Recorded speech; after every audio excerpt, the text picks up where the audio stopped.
Lucky Lefty Podcast. Onora boys, we're in the building, and we're brought to you by ONORA Whiskey. It's ONORAWhiskey.com. It is that premium American whiskey. It is ONORAWhiskey.com. Left, and always, if you're going to drink, ladies and gentlemen, please, by all means, make sure you do that responsibly. Let's go. Fire up in here. Place to be, yeah, the DJ family. We on fire, up in here, up in here, up in here. Yo, throw your hands in the air. Throw your hands up in the air. Family, what's good with it? LL Nation, ND Nation. Happy Friday to everyone. I'm a day away from the Battle of Vincennes here in Chicago. Can't wait. After watching Notre Dame and Navy, I'll go to Yankee Stadium to check out my Borgin Park Mustangs against the Simeon Wolverines. There's only one rivalry that matters in the city. Borgin Park, Simeon. You know, Mikael Blade, a lot of ND recruits in Notre Dame. Nasir Rankin, wide receiver, possible 26 target for the Notre Dame Fighting Irish. So Notre Dame connect, but it's all about Chicago, bragging rights. Rankings for the state tournament, conference championship on the line. I can't wait. I'm excited, Left. I'm excited, man. Lucky Lefty Podcast, TikTok, Twitter, X, Instagram, Lucky Lefty Pod, YouTube, Lucky Lefty Network. Subscribe, share, hit the thumbs up. It helps with the views. Leave your comments and questions because we respond to all. Patreon.com/Lucky Lefty Network. Players only podcast, Lucky Legends Podcast. Audio edibles each and every day over at Apple Podcasts and Spotify, courtesy of CFB Nation. You already know, ladies and gentlemen, we're the home of the misguided passion. And we will forever be committed to making sure that we spin it different. Come on. The spin is different coming off that lefty. And both of us are lefties. I'll have some interesting conversation and comments from Cooper Kupp talking about Zach LaVine. I'm going to shut Malik up about Zach LaVine once and for all. When Cooper Kupp is talking trash about Zach LaVine, Cooper Kupp talking trash. Oh, we're going to play that. We're going to hear from DRAYK BOWEN. We're going to hear from Adon Schuler. We're going to hear from Mitchell Evans talking about Navy, but also talking about how we're starting to see that all-important 2023 recruiting class starting to shine. It was a top 5 class, in my opinion, and that's with the departures of a Dante Moore. That's with the departure of a Peyton Bowen. They're starting to show up, ladies and gentlemen. They are the future, the ones that may be hoisting that national championship trophy with the 24 class and 25 class in tow. I like where things are trending, and it's all because of that 23 class. We'll talk about that as well. Malik's 3 keys is always each and every Friday. And then his pre-snap read, right? How should Notre Dame attack Navy offensively early on? They need to get off to a good start in this one offensively. They need to get off to a good start offensively in this one. And then we'll talk about the CFB weekend. It's pretty blasé. Pretty blasé. I just hope it's not too bad in Eugene for my boys. That's all. I'm not even hoping for a win, Love. You're not even hoping for a win. No. I just don't want the carnage to be that bad. Come on. I know physically we can hold up. I'm not what physically we can hold up. Well, that's what matters. Right? We played big win against Nebraska on the road, held our own against Penn State on the road. If they cannot stop the run, it's going to get ugly. Because I know we can't handle their speed at wide receiver. I already know that. I mean, it's one of those things where y'all just got to hunker down. If y'all know y'all can handle them physically, that's the go-to right there. You know how when you're little and you're playing teams that are better, you got to do some things that are, even the score out a little bit. You got to play a little hard, do a couple tackles that are probably against the grain, but it's all about how you strategize to win a football game. And Brett Bielema has been doing this a long time. I don't think worried about going out there to the O and and figuring out how to get a win. He's been in bigger environments because first of all, Oregon Stadium isn't even that big. It's not bigger than Wisconsin. It's not bigger than what some of these he went in there and beat Michigan with. So it should be closer than you think. Altmaier's playing on fire. I mean, he got Altmaier looking like a he's not on fire. like He has him looking like an okay college football quarterback. He's okay. I know Steve. He has him looking like a NFL camp invite quarterback. And that's better than anything he was doing before. Yes. He'll get a camp invite. He will do that. Lucky Lefty podcast. So I wanted to this goes to John Massey. Shout out, thank you for the love on the mixes. Once again, DJ Jay Illa, the official DJ for the Chicago Bears, getting it done for us. As always, John Massey, Lil Tunchi, when is Ari Camille dropping that album though, Sean? Man, I got to make sure I say this right because I don't want to let too much stuff out the bag. Yeah, all right, dang. First quarter. It won't be an album. It'll be a mixtape. It won't be a first studio album. It will be a mixtape. So it's half done. Half of it is done. She took Daddy's advice. I listened to it and I said, "This is real Cali." Oh, it's a Cali tape or Cali. She's been out there for 4 years. Yeah, you know, she's heavily influenced by SZA. You know what I'm saying? Like her. Okay, the beats and all that. Okay. Yeah. And I said, "You're from Chicago." And no, people need to know. No. I said, I don't want people hearing this and thinking you're from LA or from the West Coast. No way. Yeah, that's just That's just the influence. No. People need to know. I don't care if it's one song. You need a song to let people know. Oh, I'm Southside. Okay. I'm Southside all day. I just happen to be out in Cali, but I'm Southside all day. And she agreed. So we went and found somebody to give us that flow, that vibe. I'm loving it though. Watching the creative process, watching the stuff that falls to the floor that I think is dope. Like, oh man, I like that one. Like,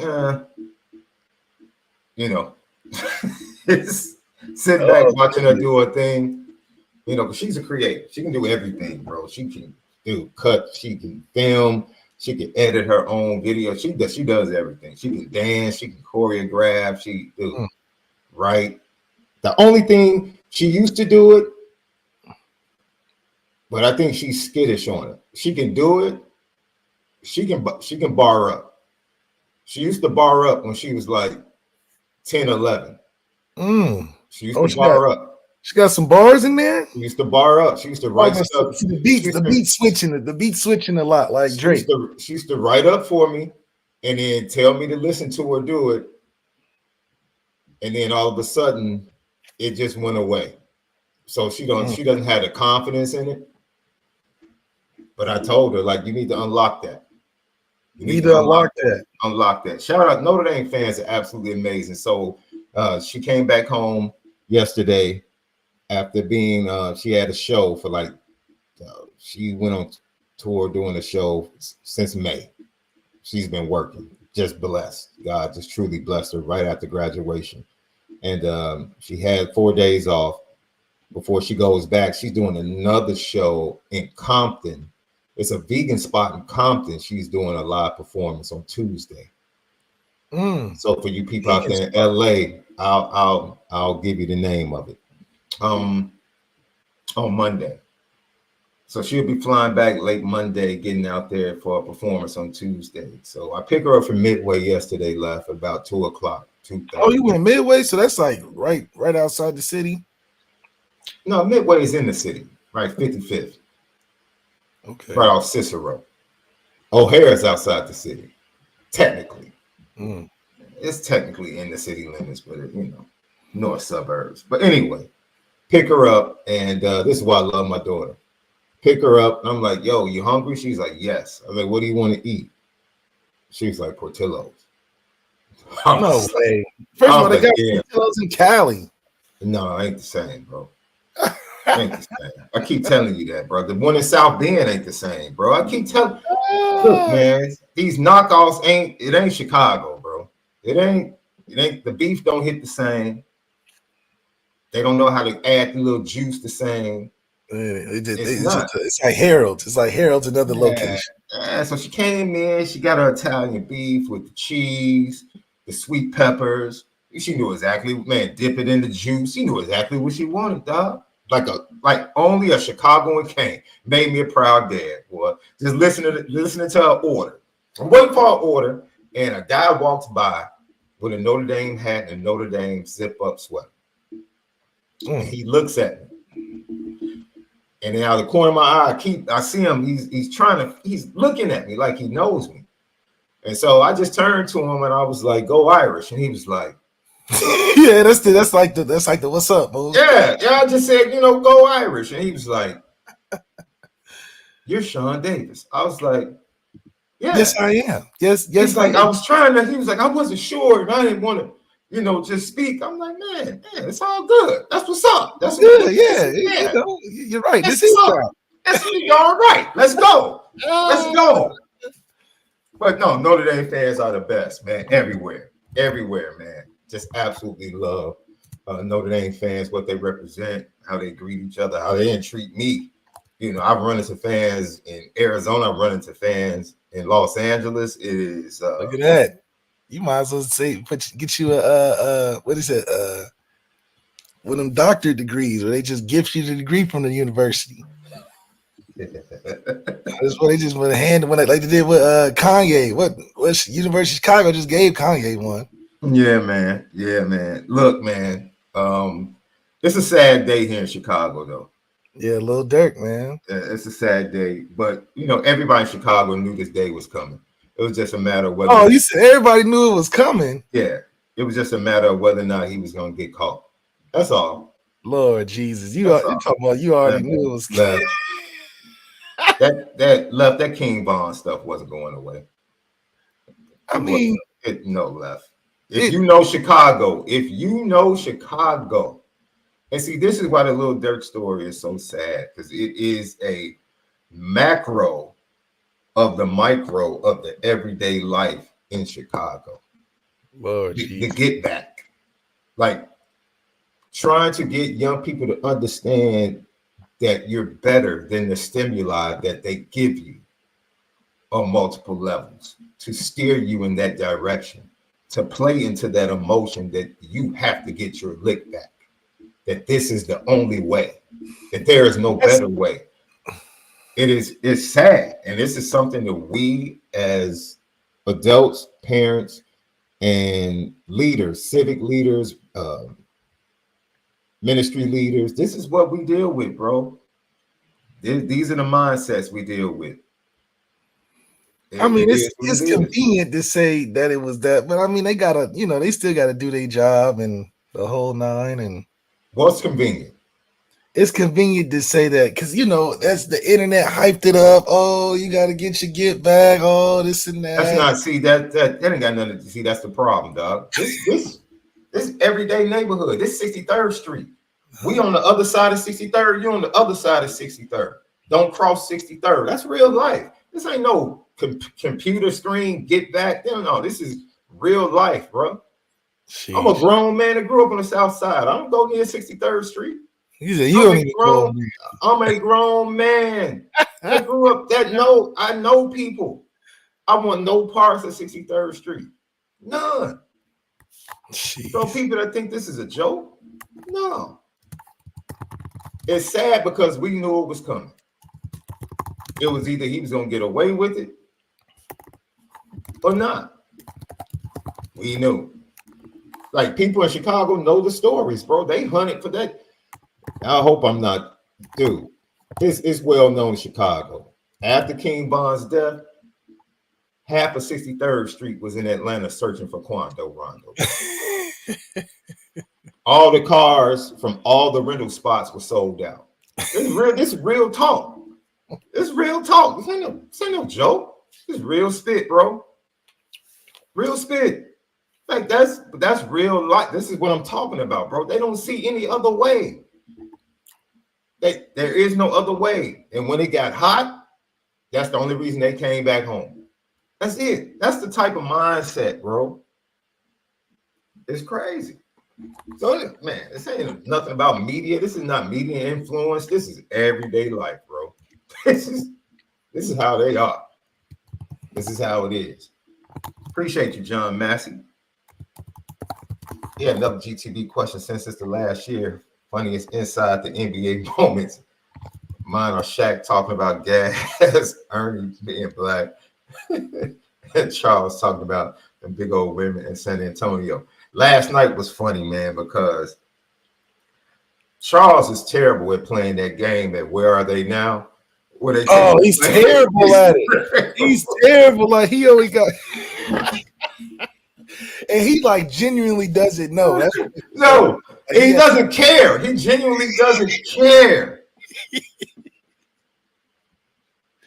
They had our boy Matt Ryan from Notre Dame on there. He was like, he didn't know where he was from. He's like, he's in Sacramento, man. Man, it's crazy. Let's get to it. Malik's 3 keys, brought to you by Onora Whiskey, OnoraWhiskey.com, Navy, Notre Dame, MetLife Stadium.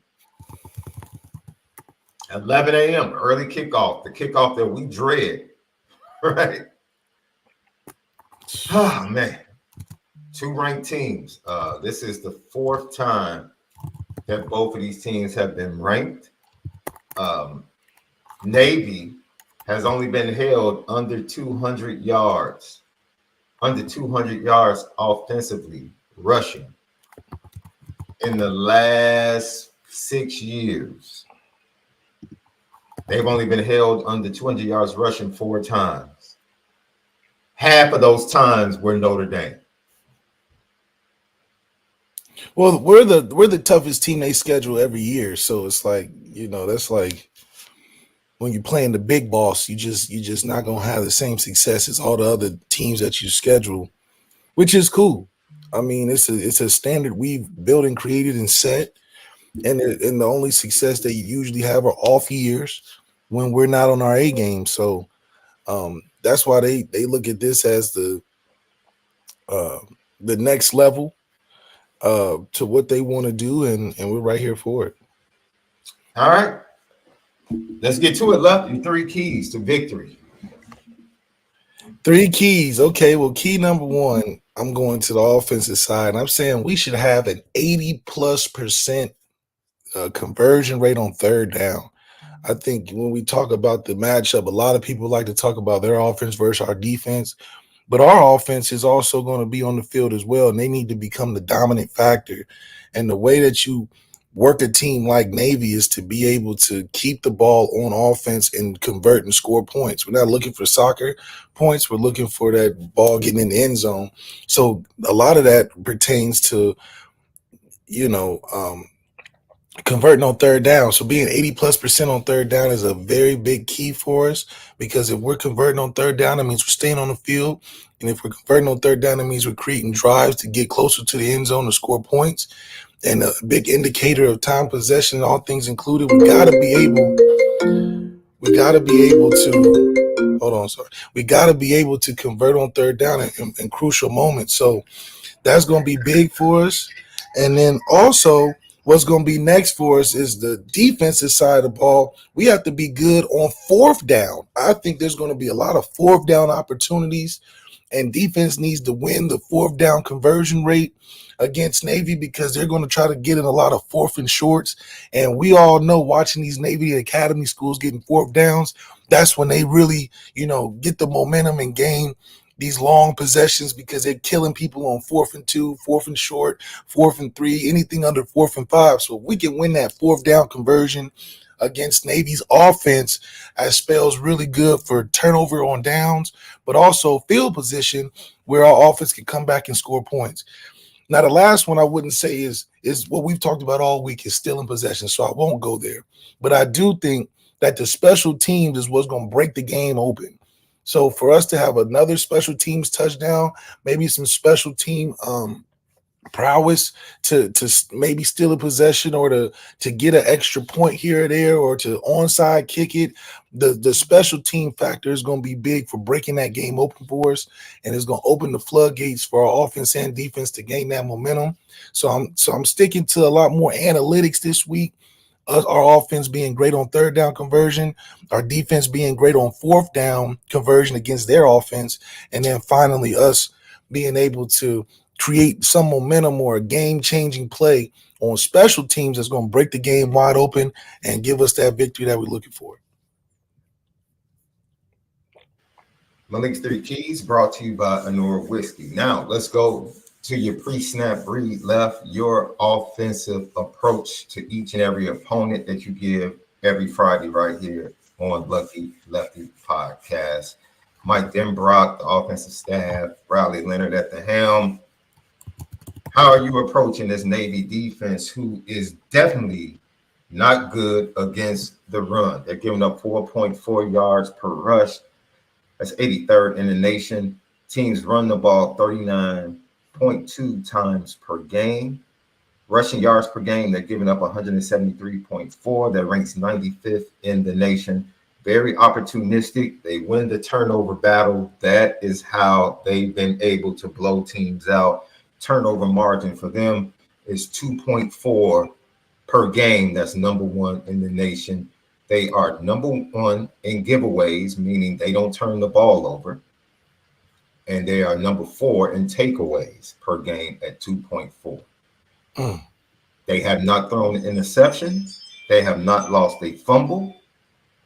Penalties, 46th in the nation at 0.04. Penalties per play. Penalties per game, 34th in the nation at 5.4 per game. 46 penalty yards per game. So this is a very disciplined team. Very disciplined team. Offensively and defensively. Not talented, not big at all. Struggle against the run, but they're able to get the ball back to their explosive offense. How do you go about setting the tone offensively? Well, it starts with just efficiency. This is the game where Riley Leonard earns his stripes and how efficient he can be having successful drives when maybe we can't steal as many possessions as we usually do against a team that doesn't turn the ball over. But how many times in these drives can he convert to touchdowns and not kicking field goals?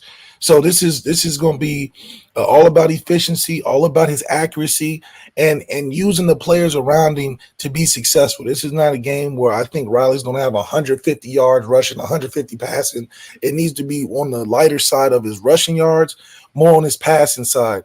And he got the chance to prove that a little bit last week, having some good passing stats.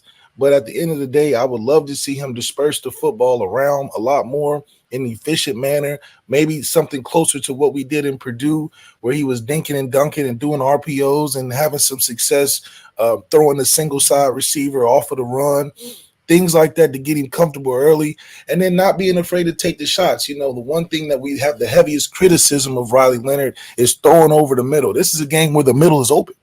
The middle is open.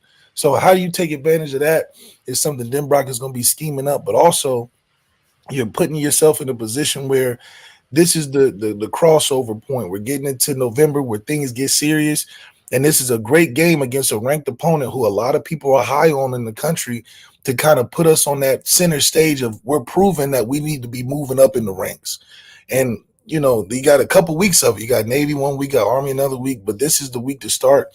And I think, and I believe Riley can do it, but the execution factor of the total offense is going to have to come into play, not just his success. So that's where the challenge will come in at. If we can steal possessions, great, but we want to be efficient in how we score in our possessions that we are given and not turn the football over, obviously, but that requires a deep focus on each and every play and not just smiling through these mistakes that of non-execution that we have sometimes. This is not the game for that. And if we can play by a lead, I think it'll obviously help the overall perspective of the game and help us get to that next week.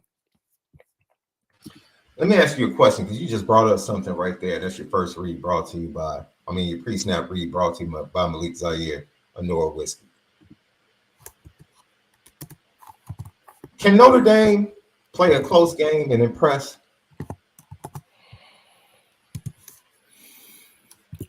You mean like can this be a fourth quarter game and Notre Dame impress?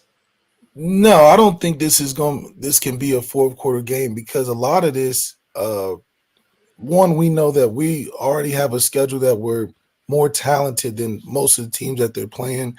Army and Navy have become relevant this year during the season. They didn't have too much of that hype coming into preseason, so teams are already doubting our schedule. They thought we should have been undefeated anyway. So this is not a game to play close. And even in the game, you don't want to make this game close, because this is an academy school that's going to play through the whistle, that's going to play to the end and not giving up. So you don't want to leave this team hanging around, especially the style of offense they have, that if they just get up one score, it feels like 3 scores against their style of offense and the way they play football. So we need to be able to widen that gap early, not start in the third, fourth quarter, but start in the first and second quarter, widen that gap, and then allow ourselves to be in a comfortable position to continue to execute and have good conversion. That's why the third down conversion rate is on there, because the more we can convert third downs, which we haven't been good at in the early part of the year, that's going to come into a heavy factor this week. And Denbrock knows that, and I think that's the focus, is to have third and shorts, convertible third downs, that we can be able to keep the ball on the field. Trevor Rocket, thank you for your super chat. If you have a super chat or a GTB question, put it in. We get to them as soon as you post them. Trevor Rocket with the super chat. We appreciate you, Sean and Malik. Really appreciate what you guys do at Lucky Lefty along IB. You guys are the best talking indie football or about anything. We appreciate that, Trevor. Life has been tough, but you all have been a huge outlet, respect, and God bless you both. God bless you. Eternal blessings and favor upon you and your family, Trevor. We appreciate you. So get those questions in, get your predictions in, let us know so we can post them as we go throughout the show. How do you think this game is going to play out? Navy, Notre Dame, 11 a.m. Central Time, MetLife Stadium up in New Jersey. The Notre Dame players, had a lot to talk about, and we're going to get that locked up soon. But I want to talk about something with this game that I think most people might be overlooking. This is not the same Navy team. And we talked about it just a little bit, right? We talked about the rules, the changes to their blocking schemes, how they were forced to evolve,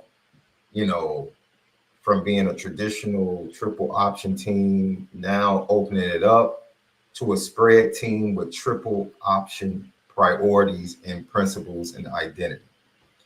They play at a faster pace, which means by playing at a faster pace, they open their defense up for teams to take advantage of and have more times to take advantage of them. They wanted to shorten the game before, but now they're playing into their strength, which is their speed up option, spread, pass, and attack with Blake Horvath.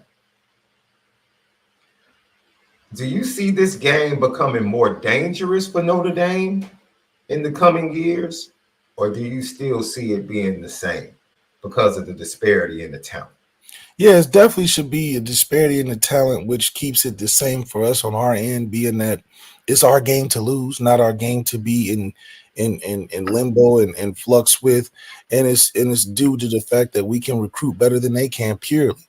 And it should always be in that circumstance. So even in their good years, we should be able to out-talent them and have the coaching on and this is just purely football. We ain't talking about the actual battlefield. Then that will be us being the underdog. But then being in on just the football field, we should always be the top dog in the situation, which is why our numbers always are favorable going into these games anyway, because most people understand that football compared to a discipline academy school is always going to be leaning towards us, and I think it should remain like that. And the times that we slip up are the outliers. So this should be a game for Notre Dame always to get refocused, because this is a game you have to play all 4 quarters, and you can't make too many mistakes, but that gears us up the right way for getting later into the season when we need to have that same focus against better competition.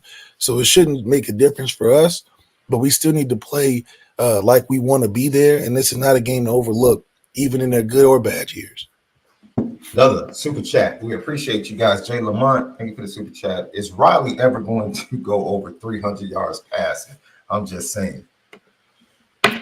I mean, he has the potential every week with the talent that we have to do it. I would favorable odds for him to go over 300 yards passing. I wouldn't say, because Navy is opportunistic and they want you to pass the ball. They don't want you to run the ball. They want to jump out in front and force Notre Dame to have to pass the ball, but to feel like they have to get away from running the ball. But I don't think there will ever be a game where he would have enough attempts. It's going to take a lot of attempts for Riley Leonard to get up over 300 yards. Yeah, I mean, and it shouldn't take it would take a lot, just because Riley Leonard has limitations in his own passing ability. But at the same time, I mean, we have enough talent to where a guy can catch it at 5 and turn it into 65.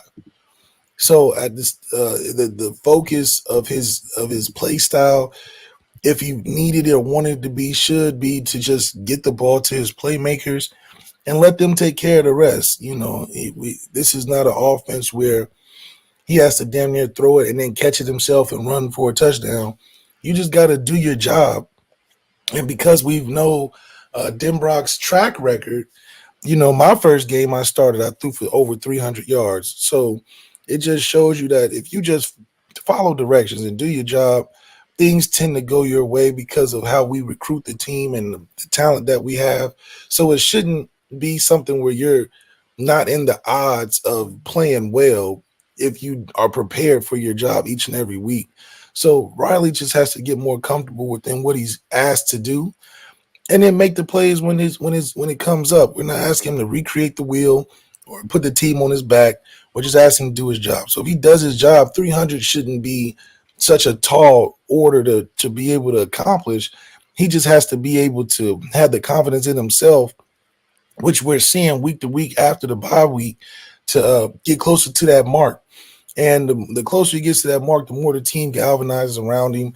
I mean, you know, we still believe this is Marcus Freeman's best and most talented Notre Dame team so far. So it shouldn't be out of the realm of possibility for him to be able to go out there and do it. So, yeah, I mean, this should be a game where he has 300 yards. Can he accomplish that? I guess that's a whole thing that he has to determine for himself, but the opportunities are going to be there. Hell, Purdue game, he could have threw for 4,000 yards, but he missed a lot of open guys. So it just shows you that the opportunities are there. He just got to cash in on them. Change your life, Riley. I hope he changes it to be the set for him to do that on the national stage, 11 a.m. on Saturday. Let's go ahead and hear from the players left. DRAYK BOWEN, big-time commit in the fall of 2022 in the 23 class. This is the funny thing about DRAYK BOWEN. There were so many people when Kingston Villamwasa committed to Notre Dame that just discarded DRAYK BOWEN. I saw it all over the message boards, Twitter, X, Instagram. Start Kingston. Start Kingston. And I tried to warn people like, yo, DRAYK BOWEN is not about to just bow out gracefully. This kid is the real deal. He is a leader. He is the future spearhead of this defense. And now, those thoughts that I had about the young man are starting to bear fruit from all of the work that he put in. There were questions about his speed. There were questions about his athleticism. I don't think there was ever a question about his toughness left. I don't think there was ever a question about his physicality. And now I truly believe that he's starting to show people, man, look here. I'm the real deal and I'm here to stay. But DRAYK BOWEN, when he spoke to the media this week, he spoke about his relationship with Coach Freeman, what led him to being the dude in the 23 recruiting class that held that class together.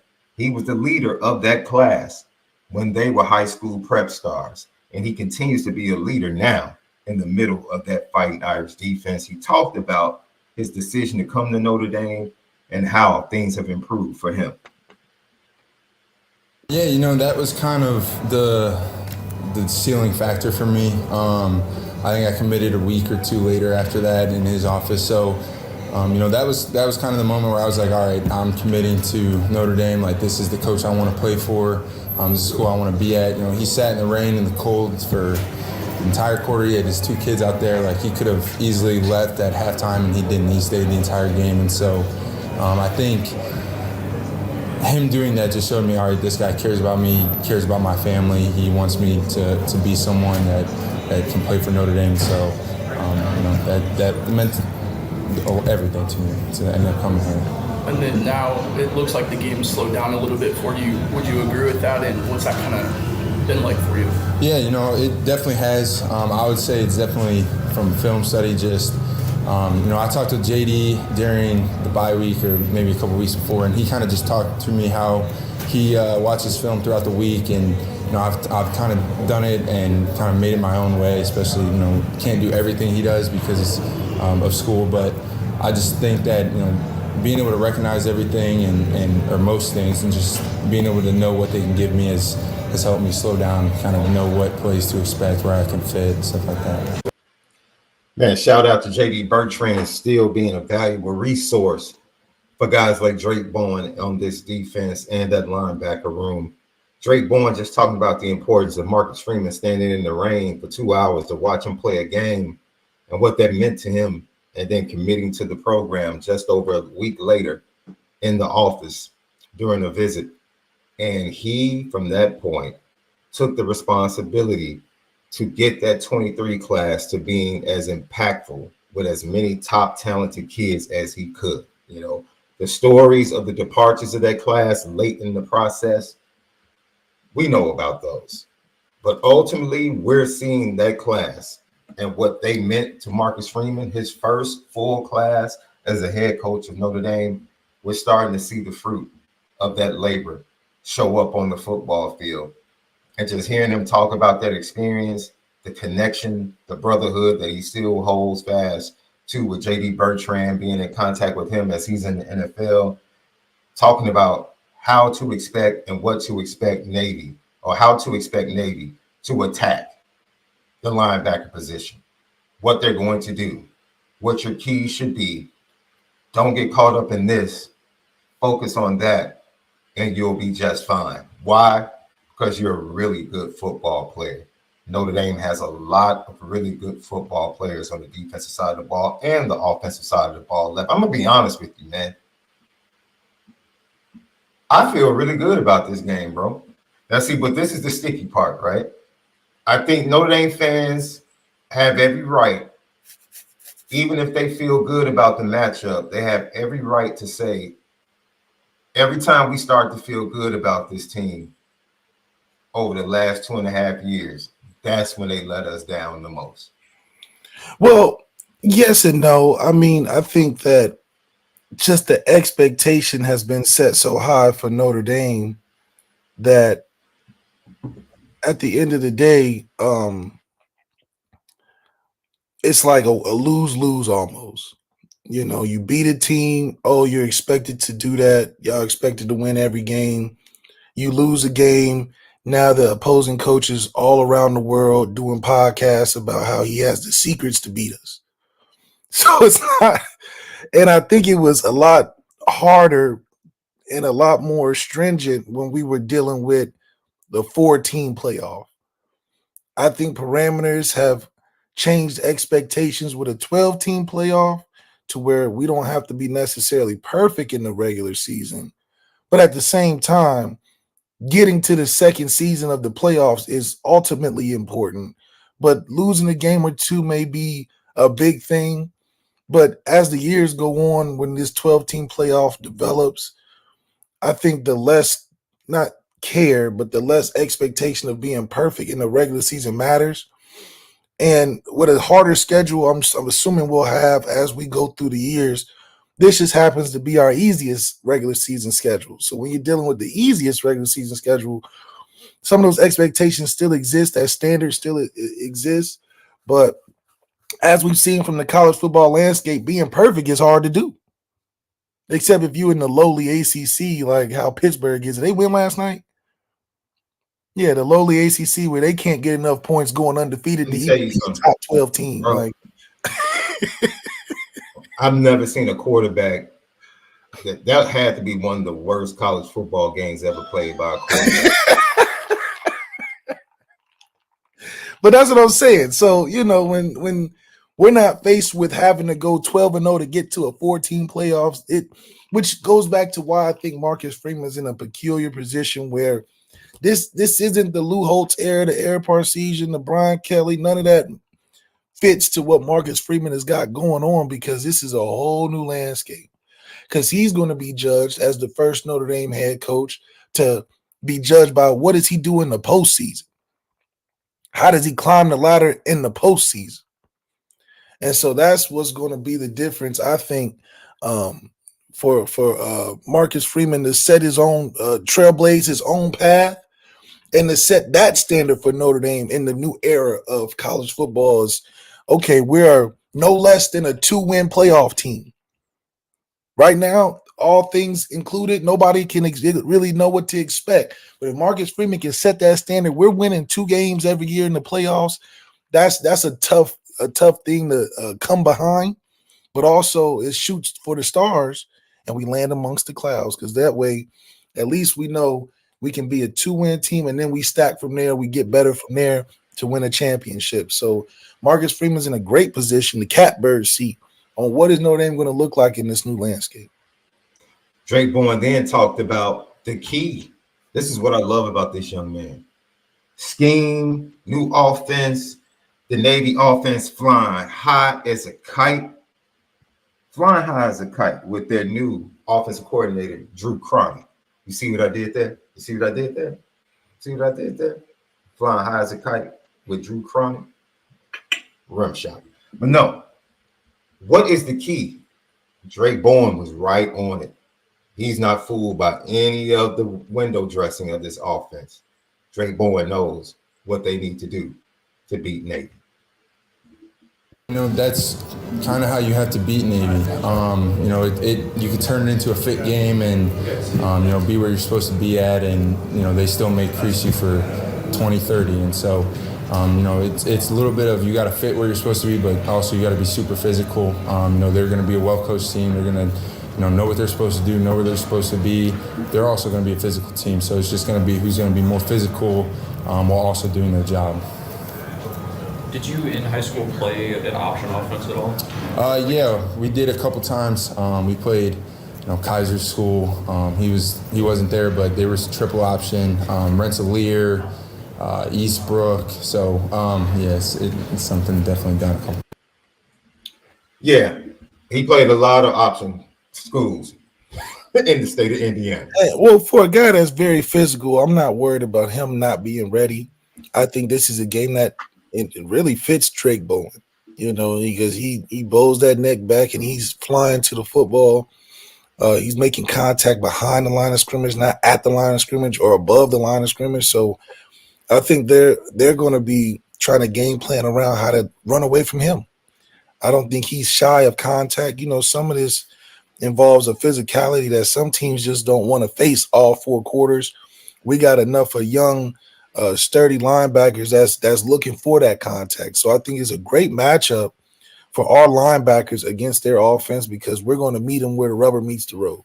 I don't think we're going to shy away from that physicality part. Jaden Osbury's getting back in the backfield, making great tackles. You got Xavier Watts on the back end making plays, making great tackles. To me, this really comes to what is the defensive line going to do? Are we making plays down the field, D-line, or are we making plays in the backfield? Are we getting pushed back and double team and tricked out of our position, or are we making a stand and making it hard for their running game to get to the second level? Hell, it would be nice to see DRAYK BOWEN not be the first to a tackle. You see a Riley Mills or a Howard Cross or, our young guys, Young get to the tackle early. And then you have DRAYK BOWEN and Jaden Osbury and Jalen Sneed, those guys cleaning up.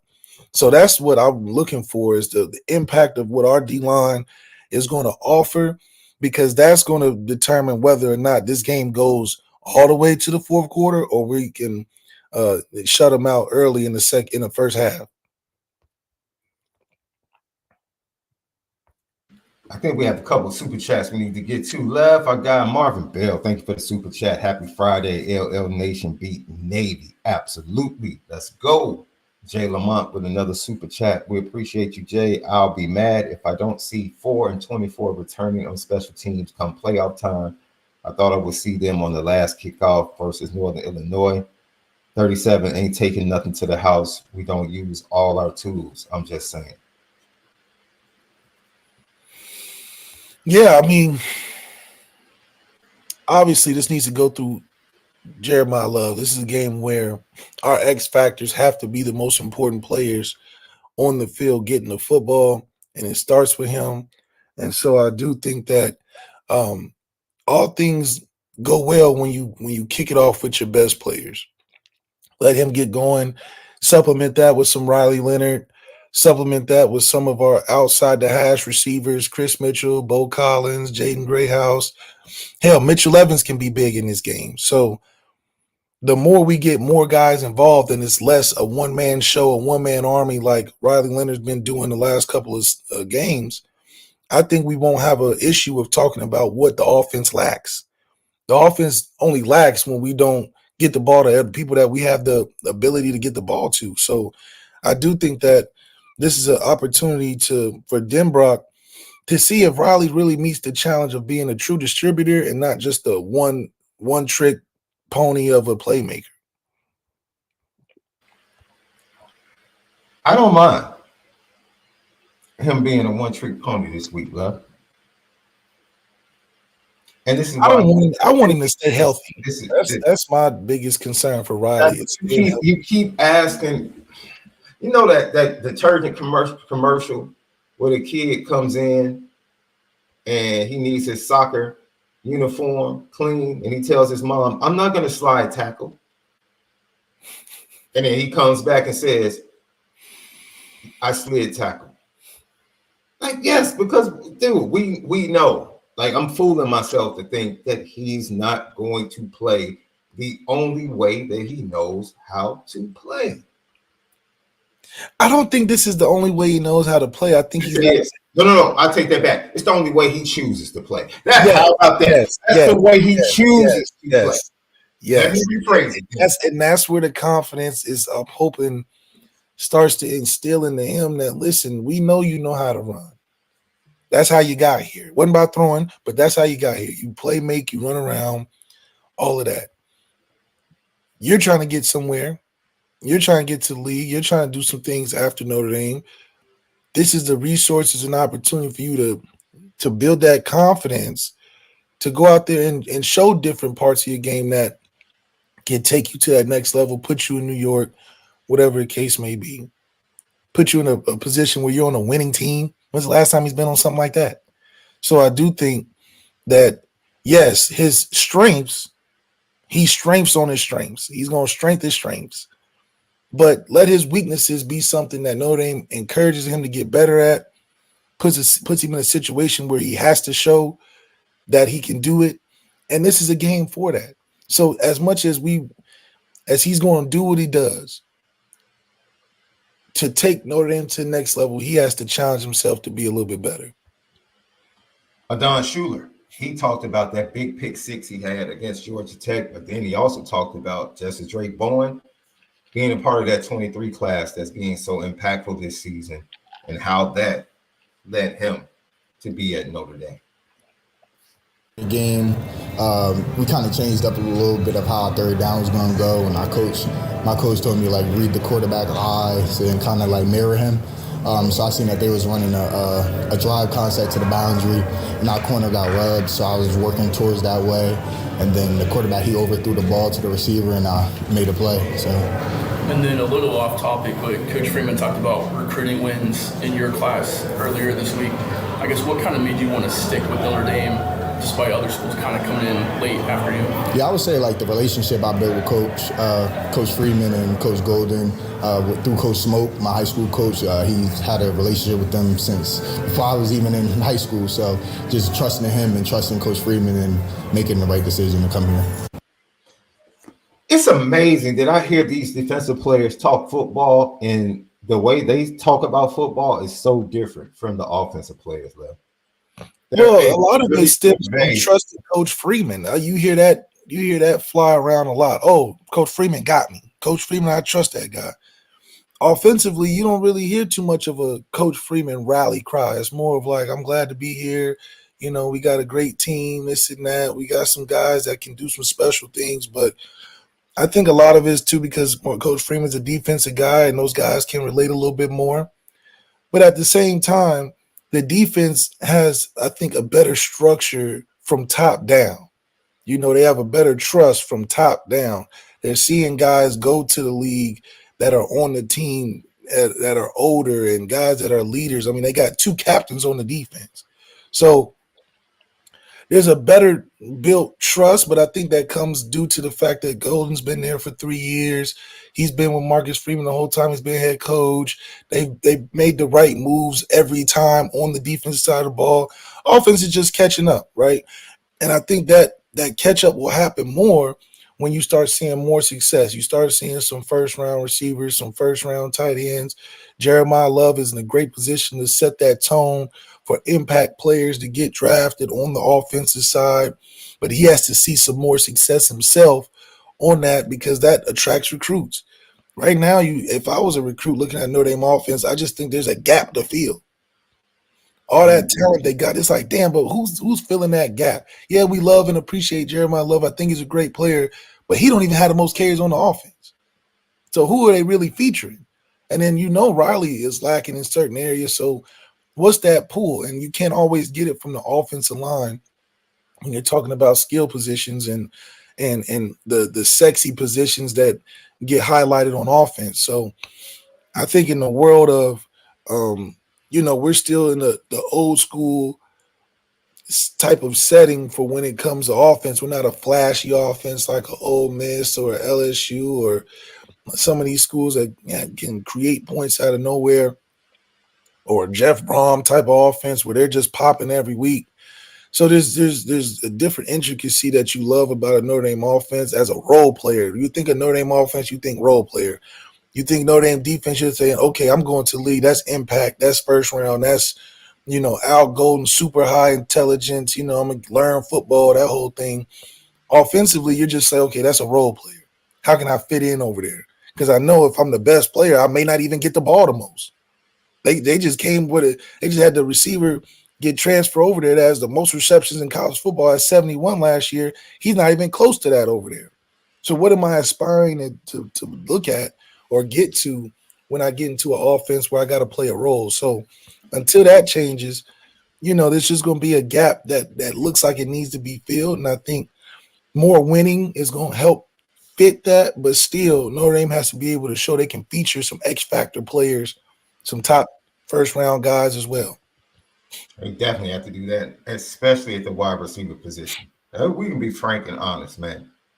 I know it's a lot of angst over Mike Brown and his early start to recruiting at Notre Dame at the position, especially with what the previous recruiter and coach was able to do early on.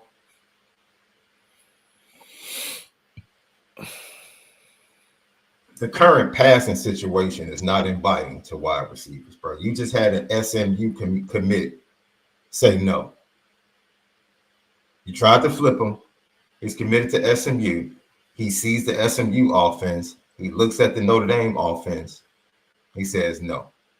You have a 27 quarterback who's being recruited just about by everybody in the country. Everybody. and he's continuing to stack up offers. Been to Notre Dame 2 times this past spring and summer. Went to a game.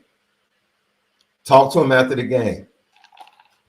Said, I can't even judge whether or not it's a place I need to be because that's... Can't even judge it. They can't even get a good read on if this is a glimpse of what I would look like in the offense.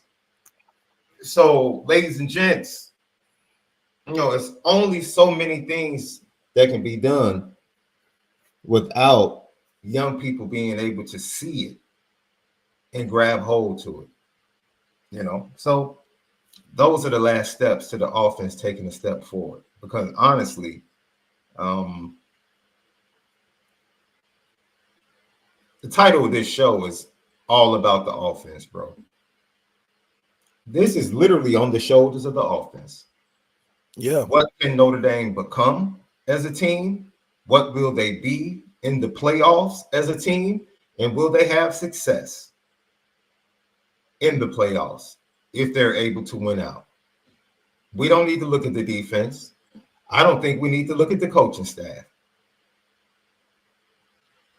What are the players on the offensive side of the ball ready to do? Is the offensive line ready to be cohesive, fight? Are they ready to set a tone against Navy?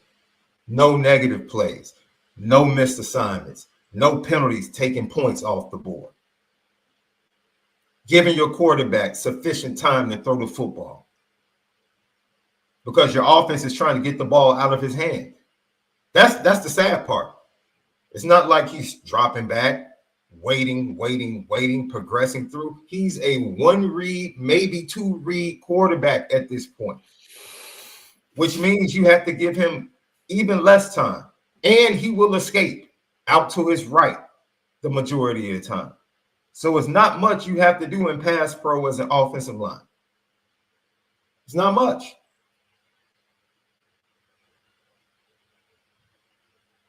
But if we can't grow, if we can't see growth on the O-line to at least give him an opportunity to get from first read to second read to take off, no. Yeah, no. And I think, you know, it's almost like trying to catch lightning in a bottle because this is bigger than just winning games. I think recruits understand Notre Dame wins. That's what gets them in the door. But what makes it what's the message that the offense is sending? Because right now it's just like, oh, okay, Notre Dame just wears on teams and then they just start scoring in bunches late.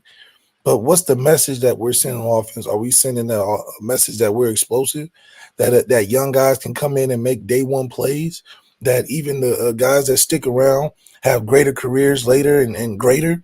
Or is it something of, okay, this is a team effort.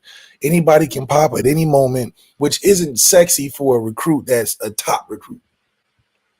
You know, if Carnell's looking at this, I always bring up Carnell, and he's looking at Notre Dame plays. Like, okay, Rico Flores did great this game. Well, I haven't seen Rico Flores in about 4 games, and he's the number 1 receiver. We've been winning by quarterback-driven run game, or last minute, finally we scored a touchdown game, or we had to get an ESPN top 10 play of the month just to score a receiver touchdown. Like, those are the things that, dampen just the total perspective, because now it's bigger than just trying to recruit. It's like, well, I hear what you're saying, but then I look at the TV and be like, damn, well, they're averaging 3 catches a game. What am I gonna do with that?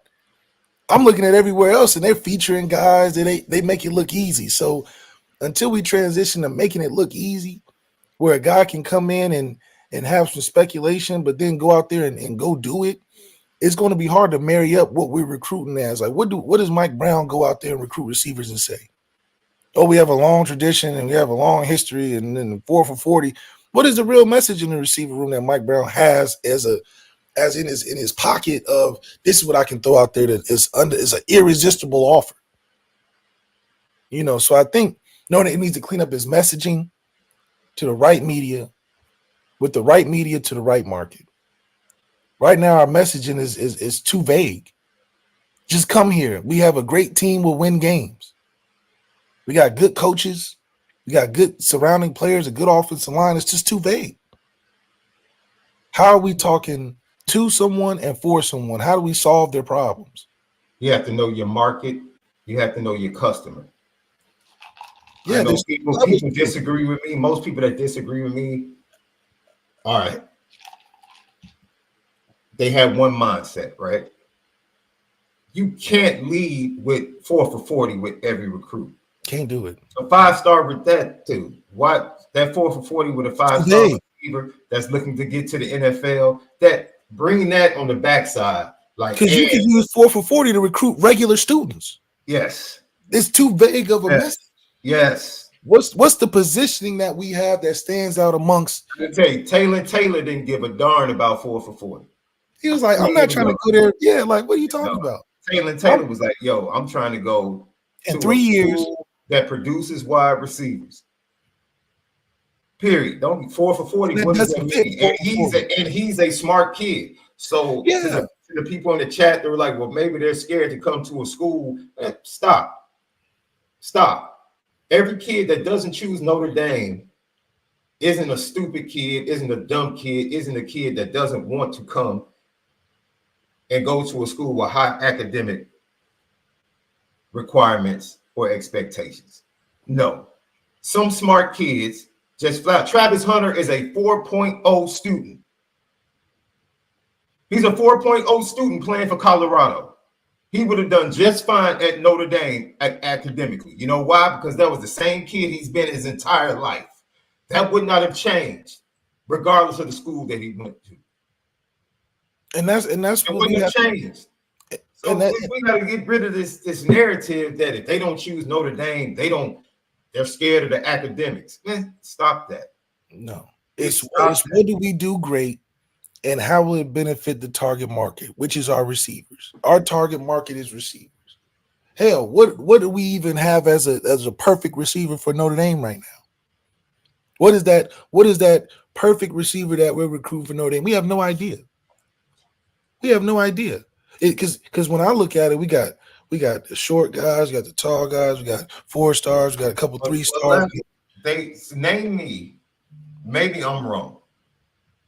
Name the school that has produced wide receivers that has not also produced quarterbacks. Name me the college program that has only produced wide receivers, but didn't produce quarterbacks as well. I'll wait because they're synonymous to me. It is. I mean, go look at Colorado. What Deion tell you? Deion gives you a specific message of what he's looking for. He tells you every time. People criticize it, but he had a target market. With my quarterbacks, I need a 2-family household. I need you to be doing this, this, and this. For receivers, I need some dogs. I need some leaders. I need every receiver they got between 6'2", 6'3", run this, do very specific. And when you don't have a vague message, of course you're gonna have haters. But guess what? Colorado has the best receiving group in the country. Marries up with their quarterback, marries up with their recruiting. And look how fast they turned over their team. They got one of the top 10 defenses in the country right now for sacks. One of the top offensive lines in the country in just 1 year. That don't allow as many sacks as they did the year before. Because guess what? His message was different. Oh, all these guys on the offense, we getting rid of them. I got a specific idea of what I want for my offensive line, and they went and got it. And look how it turned out. They didn't mince words. They didn't try to placate to what everybody else expects them to do and say. And they said, this is what I want for my offensive line. We're going to have 6'5" and up. We're going to have these big, strong dudes that got this and this and this. And look at what happened. All their offensive line looked the same. They look like rinse and repeat at every position. So that's what the messaging is different. Why I think, in my opinion, Deion's messaging is right. And just look at how it turns for his whole program. You got people from all over coming because he's got something specific. Notre Dame is still too general. That 4 for 40 is too broad. Because like I said, it can cover students too. You can get a regular student with a 4 for 40. You know how we go and travel to the Ukraine and Russia and Argentina and Africa and middle of nowhere Europe and sit there and say, hey, we can do 4 for 40. That attracts them. But that can't be the same message that attracts the football players. So we can have different messages on who we're talking to, but it has to be something that means something to them. How do we alleviate? And what's the conversations receiver recruits has late at night? What are they worried about? Everybody. That 4 for 40 is not special to everybody. It's not. It's not. We need to be I got a toolbox in my house, bro. Every tool, every screwdriver, every plier. I'm not the handyman that my younger brother is, and my dad was. So that toolbox don't mean a darn thing to me, bro. I'm not gonna get as much done with it. It's not gonna get as much work with me as it will with them. Notre Dame has a lot in its toolbox, but you can't keep pulling out that one big thing and think everybody is going to latch on to that. They're not. No. They're not. What's keeping receiver recruits up at night? Travis Hunter as one example. Carnell Tate was a fabulous student at Marist before he transferred to IMG. Taylor, another Chicago kid, is a fantastic student. So stop telling me that these kids are scared to come to Notre Dame academically. Stop. And even with that, they don't want that to be the focus. Scott wasn't scared to come. Notre Dame took Justin Scott knowing he wasn't a good student. They wanted him in the class. He wasn't scared to come to Notre Dame. He didn't come to Notre Dame because he was scared of academics. They were going to help him with that. We had to stop trying to, it seems like we're trying to act like there is no special way to win a national championship. Notre Dame winning a national championship, they're going to win it just like everybody else wins it. The acquisition of talent, top talent. That's how they're going to have to win it. And it also there's no special way to win. There's no special way to win championships in college football. There is none. There is none. That's just not the way it's going to happen. So we can stand on this pedestal as life continues to evolve and move on and think this is the way we have to do it. All right, go right ahead. Go right ahead and see how that turns out. Go right ahead and see how that turns out. You keep telling these 5-star kids and leading with 4 for 40, 4 for 40, 4 for 40. When their entire thought, they're getting NIL deals as high school students. Do you not understand that the consumer has changed? Do you not understand that the leverage is solely and clearly on the side of the parents and the kids now? Do we not understand that? It has changed. I think the message should be, but it also correlates with the quarterback. We've had so much turnover at the quarterback position, coaches included. What's the message in the quarterback room? Because if you look at our roster right now, none of them are the same. None of them have the same skill set. None of them have a guarantee that they can give you which one are the different. So when you're looking at what's keeping receivers up at night that are recruits? Well, hell, who's gonna throw me the ball? Thank you. Once again, how are you addressing that? Lilo, he suggested Ohio State has had some of the best college quarterbacks in the last decade. Like, what are we talking about? Check. That handles a fear. That handles a fear right there. Ryan Day's going out there and say, "Hey, we got CJ Stroud. He can turn. People are thinking NFL. People are thinking NFL. I'm college quarterback. He's up for the Heisman every year. Well, don't you want to be a part of something like that? Because I know that's what you're thinking about at night. Well, damn it, I got all this talent. I just wanted to be shown by a quarterback to get me the ball. That's what Ryan Day's leading with these receivers. Ryan Day can literally say, young man, our quarterbacks are so good, we beat Nick Saban with our third string quarterback. Now what? We won a national championship with our third string quarterback. Who else can say that? Who else can say that? Cardale Jones went in there and talk about school ain't nothing and attracted all these top receivers. He wasn't going to class. He wasn't going to class. He told you he wasn't. Told you he wasn't. He told you, he said, what are we going to? I'm playing. I can't play football. I ain't come to play school. But guess what? That's a great message for recruiting football players. As much as football, he went in there and said a great football message for recruits. I didn't come here to play school. I came to play football. Yes. So a top receiver recruit, guess what he's gonna say? Well, shit, the quarterback on the same page I am. Hell, if the quarterback said, "Oh, he plays football," that's what I play. So I know if I'm doing what I'm supposed to do, quarterback gonna get me the ball because that's a football player, whether it was intentional or not. But that message was right to the right market. Our message is to a market of anybody in the world of what we can do. But how do we benefit those guys? And that's where we have to have that mind shift of, as great as Notre Dame is, because 98% of businesses, they just tell you what they got, how much it costs, and where to go get it. But it's that 2% that say, what do y'all want? How do we get the benefits for you? And those are the ones that make the sale every time. What did Miami do? Miami went all the way to Washington and said, hey, Cam, how can we help you get to that next level? Cristobal is great at that. Cam said, well, I'm trying to go to the league. I'm trying to play with this and that. They said, cool, we can make it happen. We're telling you, ladies and gentlemen, if you don't hear the pitch, we're telling you. The pitch is, look at our quarterback. Notre Dame can't say, look at our quarterback this year. They couldn't say, look at our quarterback last year. They couldn't say, look at our quarterback the year before that. Why aren't you getting wide receivers? You have no quarterback. None. Hell, your top receiver from the year before leaves the school. And there was a decision that you chose not to start the clock on your quarterback development, going to the portal back-to-back years. The coaching staff made that decision. Now you made it to give yourself a better chance to win.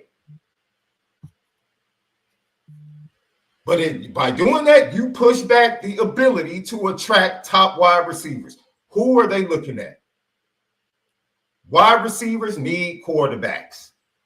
They go to schools with quarterbacks. That was the question we asked. You want to make a pitch to a top wide receiver? Pitch the quarterback play. Pitch the quarterback. What's Tennessee doing? Tennessee said we got an $8 million quarterback. We got an $8 million quarterback at Tennessee. That means that he about something.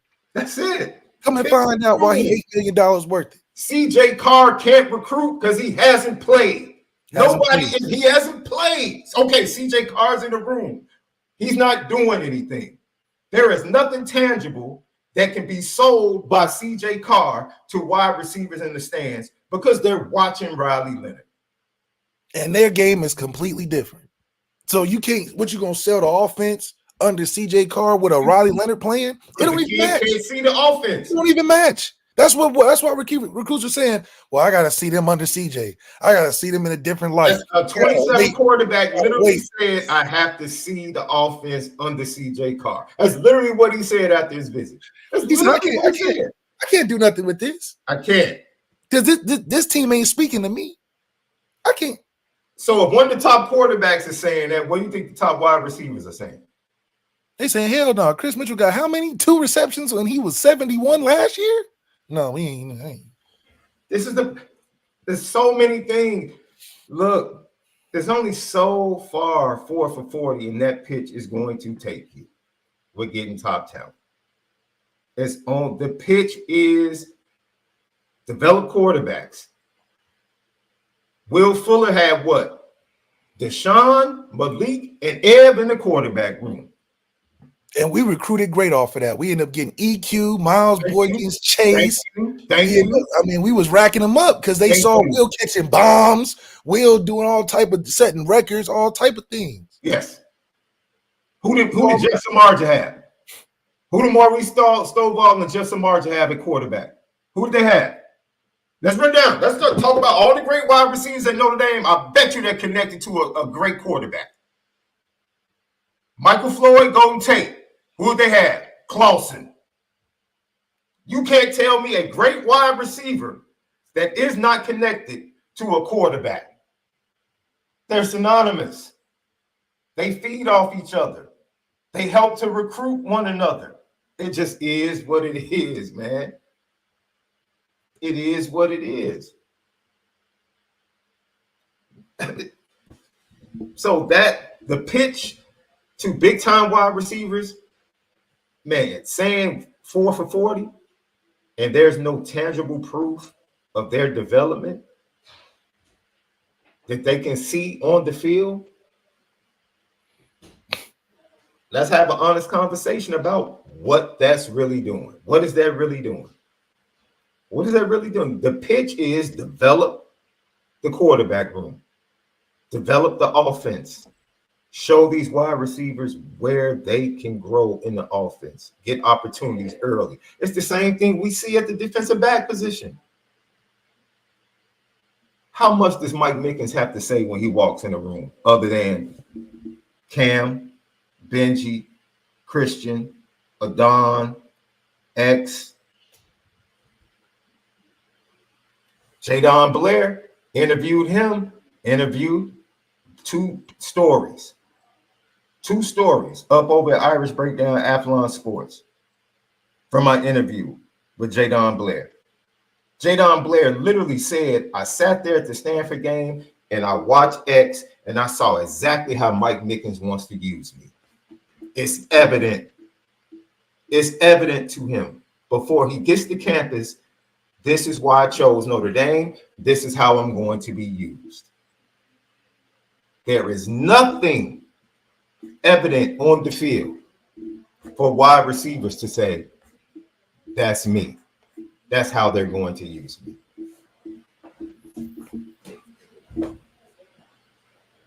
Nothing.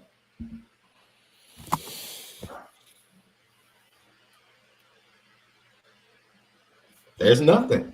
And that's why I say, look, I'm not really getting on Mike Brown into 26 from a recruiting standpoint, because at that point, one of these youngsters should be on the field. The offense and the passing game should have evolved. And now the players should be able to see tangibly. They should have evidence of who they can be at Notre Dame. I agree with JJ Jeans. JJ Jeans is absolutely right. We have a better messaging marketing tool for walk-ons than any position scholarship player. Because what do they do? Oh, we make walk-ons captains of the football team. We get walk-on scholarships in 2 years. We guaranteeing walk-ons positions at special teams first year. If you're a walk-on, Notre Dame the place to be. We even have a whole organization that's separate from the scholarship team called Walpole Nation. Kids are walking away from Power 4 scholarships to be a preferred walk-on in Notre Dame. Absolutely. That's why I'm saying the walk-on messaging is perfect. They have their own club, everything. No problem. No problem. Because guess what? We're going to guarantee you getting a scholarship eventually. We're going to guarantee you walk out for the coin toss, get a starting position on special team, get drafted potentially. We can go down the list. Chris Finks in the league and all these guys make the league from special teams and being a Walpole Nation. You get your own shirt. Hell, we even got famous people that was walk-ons. Jesse Bon Jovi and all these guys that walk through the I mean, it's the messaging for walk-ons is greater than anything we do on a scholarship position. Because O-line recruits itself, tight end recruits itself. Walpole Nation, and we don't even go out. Marcus Freeman ain't flying around the country to recruit walk-ons. Walk-ons are calling us. Walk-ons are calling us saying, "Oh, forget scholarship. I just need to get to a tryout. I just need to get to forget Friday night Irish Lights. I'm gonna just get to school and get my 6 a.m. tryout. Because I know if I get in that 6 a.m. tryout, guess what? I'm damn near just like the team. I'm getting training table, or I'm gonna work my way up. Hell, they even got a movie about walk-on. When's the last movie we made on about a scholarship recruit? And see, look, the four for 40 is not a bad pitch. If you have to know how to you have to know how to use it. You have to know how to use it. Just don't use it first with everybody. We got a movie star. We got famous people as walk-ons. I mean, oh my gosh. That's the messaging. We probably had the best walk-on recruitment in the country. I don't ever hear about another team talk about their walk-ons like Marcus Freeman talk about it. Marcus Freeman go up there to the podium. Yeah, we got a special place in our hearts for walk-ons. Walk-ons are the biggest soul of the team. Oh, we can't We can't discard our walk-ons. They would make this team go. Like, he'll go up there and glorify the hell out of some walk-ons. When the last time we talked about the receiver room? Hell, I don't remember the last time he even said anything about the receiver room. Oh, we got a guy injured. Oh, we got Mike Brown coming in. So we need to take that message in from the WAPU Nation that we so gladly represent and just take that messaging and put it in our scholarship receivers. Take that messaging and put it in our quarterback room. The only thing we know for our quarterback room is Marcus Freeman going around pulling guys to the side and saying, hey, you need to leave. hey, I don't think this is going to work out for you. We got to get better. That's the highlight of the quarterback messaging room. Oh, yeah, we about to get this transfer from such and such who is an unfinished product. Oh, we about to get the guy that we just whooped on to come replace you because we don't think you're good enough because we didn't whatever. Mm-hmm. Our messenger needs to change for those rooms. The walk-ons is perfect. I mean, we putting walk-ons in the league. What are we talking about? We put more walk-ons in the league than receivers. So I do think it's important that we got to cater a stronger message to our recruits, and it has to. This is real simple. Once again, know who you're selling to. See, this is why realtors research the people that they're about to show the home to. This is why you find out where they work. Do they have kids? Right? So you know what to say, because every home has something that can be pitched to every person. You know what to pitch to the wife. You know what to pitch to the husband about the home. Hell, our scholarship receivers, guess what Deion Cozy probably doing? Why, I'm amazed. Why are people? Well, what do you suggest? What are you talking about? We literally have just sat here and talked about what needs to be pitched to top-notch wide receivers. Quarterback play, offense, scheme, development. Get me to the NFL. This is what needs to be pitched. You can't do it right now. You can't. What do you want me to suggest? There's nothing for me to suggest because you don't have it right now. None of our receivers got NIL, do they? No. I don't see none of the receivers getting the NIL. I see Xavier Watts. I can't suggest anything. Develop it. Develop it. Stop going to the portal. This podcast for over a year said don't go to the portal. We don't rock out with Angeli and get the young players developing so it can impact the wide receiver room. We said that because this season was not about the quarterback. It's a wash. We said that. But there was a decision made by Marcus Freeman to give himself and this team a better chance to make a playoff run. I have no problem with that.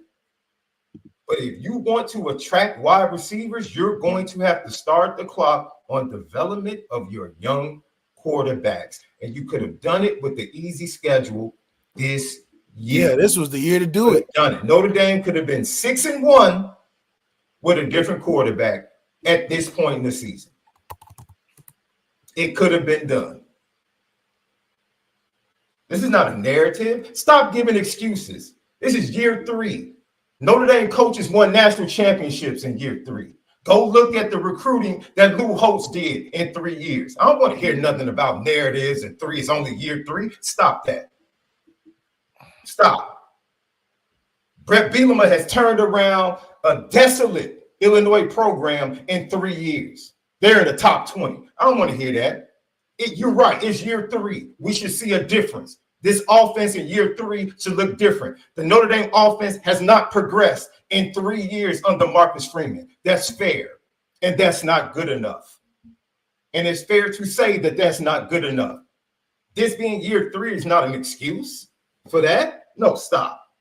We're going to give him praise for totally changing the depth and upgrading the defense in 3 years, but then we want to say where's year 3 from an offensive standpoint. Then no, miss me with that. This ain't no, stop. Sorry. Stop. It's not a narrative, it's honest conversation based upon facts.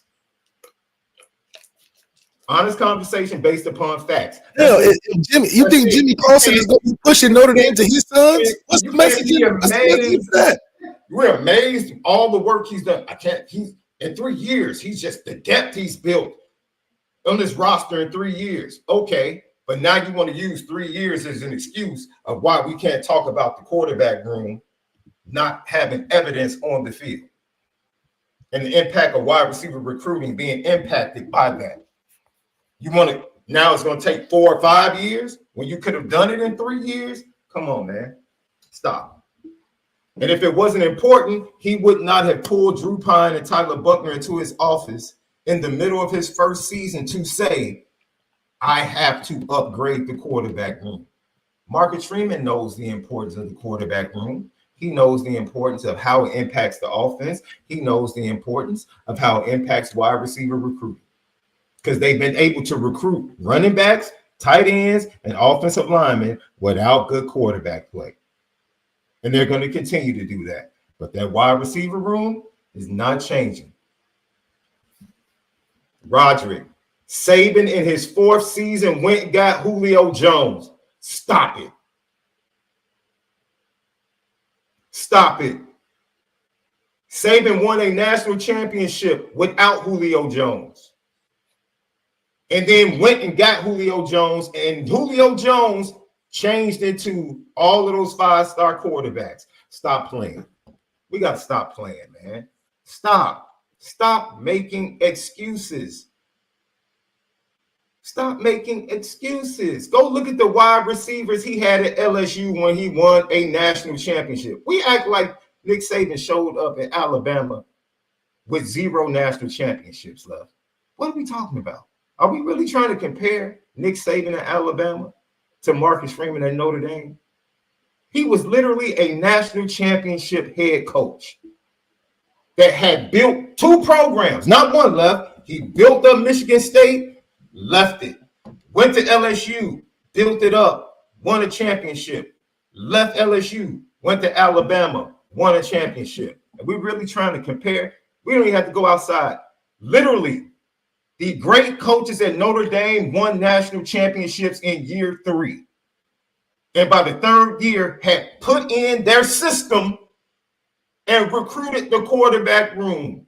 Look at our defense. Our defense put in the system. Stop making excuses, man. It is contrary to give him credit for everything he's done in 3 years, but then use the year 3 as an excuse for the failures. Just be honest and objective. You can't use one as an, oh my God, and then use one as, well, you're pushing a narrative. No, this is what it is. And we ain't the only one. What it is. We ain't the only one. You look at Michigan. Michigan is no way in the world that you go from J.J. McCarthy to not having no quarterback. That's terrible messaging. If I had J.J. McCarthy for 4 years, I mean, if Harbaugh was the head coach, it would not have been done. But still, the recruiting. I hear what you're saying. There's just no way you fall off that far. You fall off that far off of one season. They refuse to go to the portal. That's the one thing I'll say. Michigan said, we're not about to go to the portal. We're going to do this naturally. We're going to do this naturally. They should have watched Clemson. Clemson, it takes 2 years if you do it in natural. It takes some years. You know what? Both of them did it. Both of them did it coming off national championships. They didn't do it trying to win one. They did it coming off national championships, which gives you leash. That gives you a little bit of leash. A little bit of leash because it's working out for Clemson now. It took 2 years, but it's working out. And to be honest, he has Jaden Davis learning. He has Brady Hart right behind Jaden Davis, and he's trying to get in the 26th class, and he's trying to flip Bryce Underwood because he's coming back. Dude, so I don't have a problem with Michigan saying, yo, we're not going to panic. We're not about to sit up here and lie to a kid and tell him you got 2 years to come in here and be the quarterback for us. No, sir. No, sir. I got Jaden Davis in the bullpen, Brady Hart 26, and I'm still trying to get the best quarterback in the state of Michigan to come here in 25. No problem with that, Left. No problem. None.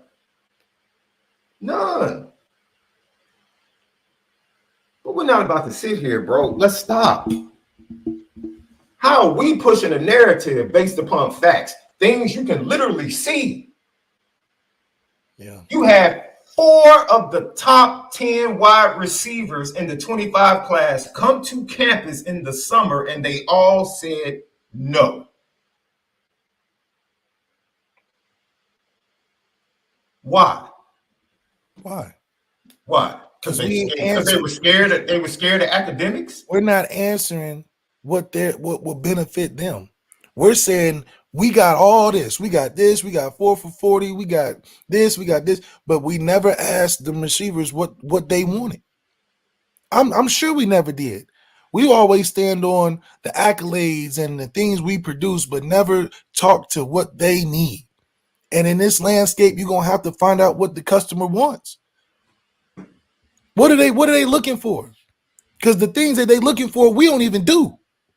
So it's not a surprise when they say, "No, I'm good," because y'all not fitting nothing of what I'm looking for. Y'all talking about what y'all got, how I fit to y'all. But I got options. Before, when you didn't have many options, Notre Dame is like, okay, that's the beacon of light. Because I don't have any options. Now you got options. They're like, well, that sounds good, but shoot, over here, they're going to give me this. They're going to do this for me. I can guarantee this. I got this irresistible offer over here. We're good. I can sacrifice what y'all are saying y'all got for what they giving me over here. We ain't giving them nothing. And then, like Iris Steele said, Mike Brown needs to go if he can't recruit. I can't blame Mike Brown. I'm a salesman. What type of product are you giving me to sell right now? What does he have to sell? What is he going to sell? What quarterback is he selling right now? What passing offense is he selling right now? Tell me, remember what sold Charles Jagasaw? An 2-hour film session. Yeah, he said, listen, this is what I need. He said, this is what I need. And we addressed it. He said, all I need is to get in that room where he stand for 2 hours and I'll commit. I don't want to go nowhere else. That's what I need. That's it. That's it. Oh, we got that. Tell me the film session. Tell me the game. Tell me the game from this season that Mike Brown can sit down and say, there you go, young man. Can't do it. There you go, right there. Can't do it. There you go, right there. We addressed exactly what Charles Jagasaw asked for. He said, give me 2 hours with him in the room, watching film. Let me hear his experience, his wealth, what he was able to do for other guys, and you got me. I don't want to go nowhere else. He didn't say, oh, I need this. Notre Dame pitched to me 4 for 40, and that's what got me. No. He said, I need Notre Dame, Marcus Freeman, 2 hours with he stand, and you got me. When did we ever did that for a receiver? Oh, I need 2 hours of Denbrock, or I need some. And we have never addressed what a receiver needed from Notre Dame to get a recruit. Dude, we got lucky with Will because Will didn't have options. Let me give you an example. Because Notre Dame is Notre Dame. Everybody knows what Notre Dame is.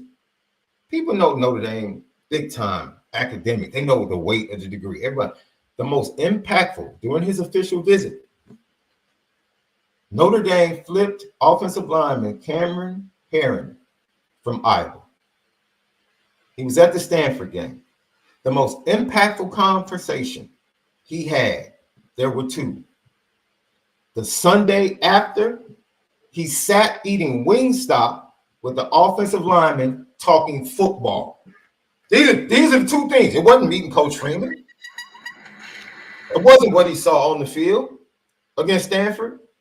The things that turned him from Iowa to Notre Dame, the hour conversation he had with Lauren Lando about strength and conditioning, and the Sunday after sitting eating Wingstop with the offensive lineman talking football.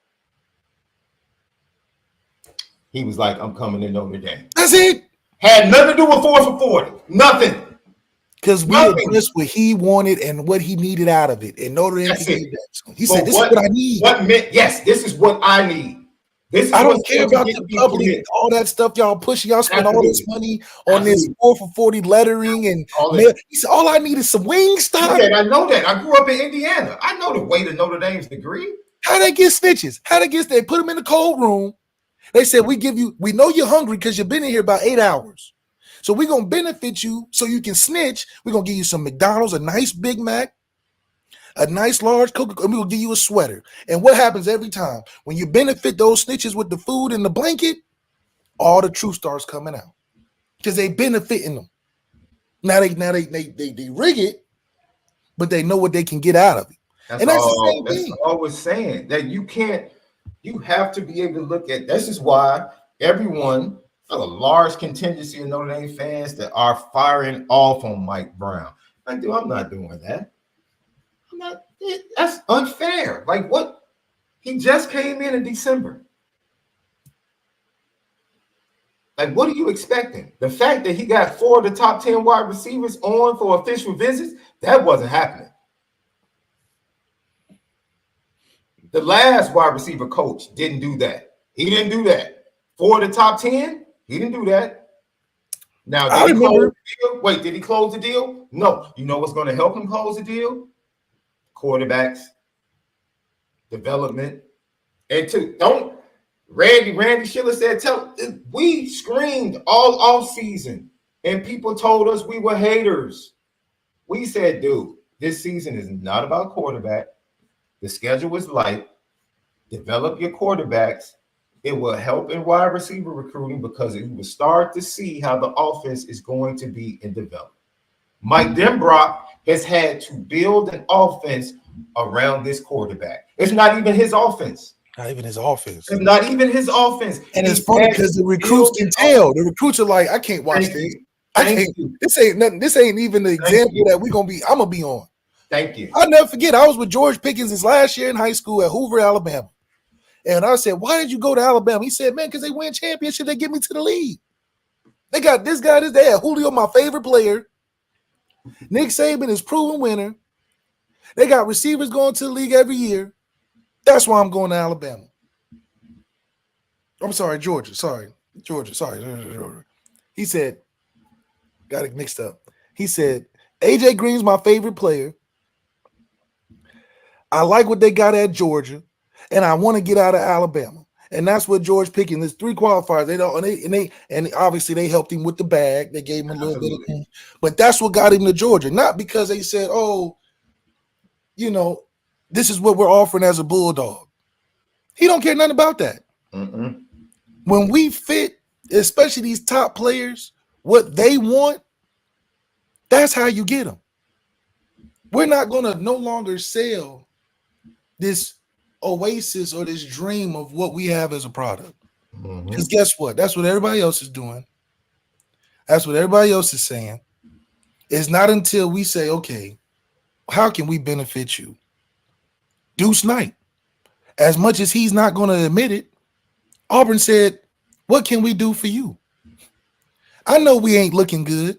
I know our quarterback situation is trash. I know Hugh Freeze is going to throw his quarterbacks under the bus. What does player development guys say? We build genuine relationships. You know what a genuine relationship is? What can we do for you? How can we benefit not just you, but somebody in your family? How can we benefit with you? With what talent you're looking for? What do you need? That's where it starts.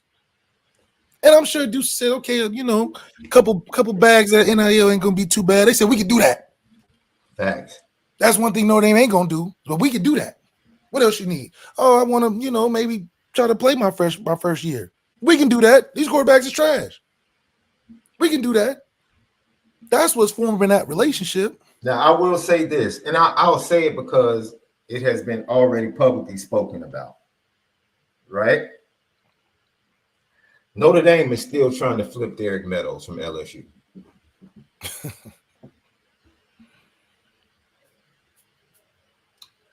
So you can't sit up here and tell me Mike Brown isn't working. You can't tell me he's scared. He's still trying to flip Derek Meadows. So I'm not judging his full capacity as a wide receiver coach. I'm not, and then I can't even judge him as an in-game coach, right? I guess I can. I take that back. Riley Leonard told us out of his own mouth the wide receivers have been open all year. Did he not say that? Did he not say that, Love? Did he not say that? Even worse, Did he not say that? Riley Leonard said the wide receivers have been open all year. And he said when I underthrow it, they go get it. And he said when I underthrow it, they make a play. So not only did he say they open, he said when they're not open, they making plays. That's all I'm saying. Roger, quarterback. With all due respect, you're making excuses, bro. You're making excuses. You're making excuses. And that's fine. You like Marcus Freeman. But don't praise him for one thing and then use the same 3 years to excuse him for other failures. It doesn't work like that. I'm sorry. It doesn't work like that in life. The offense has not moved 1 inch. The offense is worse than it was last year. It's worse. I don't care how many OCs you have. The offense is progressively worse in the passing game than it was last year. That's it. Those are facts. You want to talk about facts? Those are facts. And if you want to excuse him, I don't know about other podcasts, who constantly talks about the raw deal he was given by being given an OC before he was hired? We do. Who talks about Tommy bouncing after he picked the transfer portal quarterback? We do. We have. But what we don't do is use those things that we know made it difficult. We don't turn those into excuses as why the offense has failed to move forward, as the defensive side has established an identity and moved forward. If you choose to do that, continue to do that by all means. 3 years is not an excuse. 3 years is more than enough time to see improvement offensively. More than enough time. Not doing that. Can't do that. Can't jump in that Uber with you. Will not jump in that Uber with you and take that ride. I'm not doing that. I'm not doing that. Just not, man. That was a great conversation. Great conversation. What a new system each season. What does that have to do with developing talent? What does that have to do with developing talent? Talent is talent. Watching high school tape, seeing it, getting it, teaching it. Talent is talent. You had a true freshman last year, 2 true freshmen that were the best 2 receivers. One left, one's injured right now. But what are we talking about? You saw the talent with a new OC. Stop using that as an excuse. Talented players show up. Period.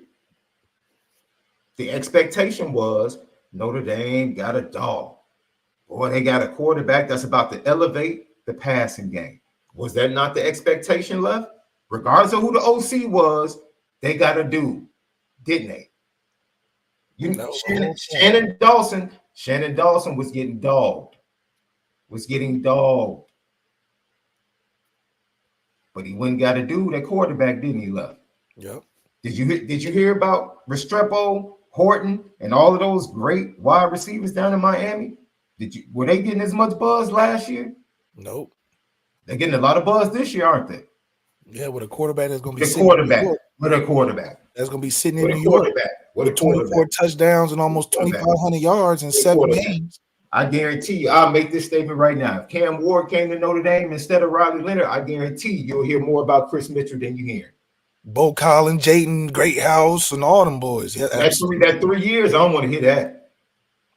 We ain't get to talk about KK Smith and Deion Cosley and all the guys down there. Forget the decision to go to the portal. Who you went to the portal and got is a fair conversation to have to say that might have been a bad decision. Period. In year 3, it's a bad decision. Because you're going backwards. You went backwards for 6 games in the year. He has to own that. He has to own that. He has to own it. And I'm not sitting here saying Cam Ward was a viable option, was even a real option in the portal. We didn't have the right messaging for Cam. I'm just talking about from pure football. If Cam Ward was the quarterback at Notre Dame, you'll be hearing about these wide receivers a whole lot more. And the wide receivers and recruiting will be paying attention a whole lot more. That's a fact. That's a fact.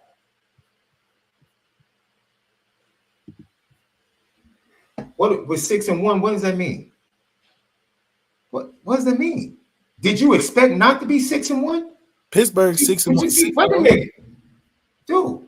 Yo, you need to raise your level of expectation. We're 6-1. Did you not see the schedule we played? We're supposed to be undefeated. We're supposed. Thank you.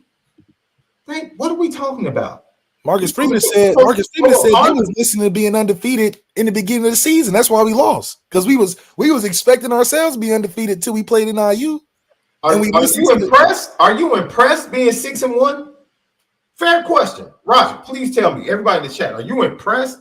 I didn't say are you cool with it. Are you impressed by Notre Dame being 6-1? I'm not. They haven't impressed me yet.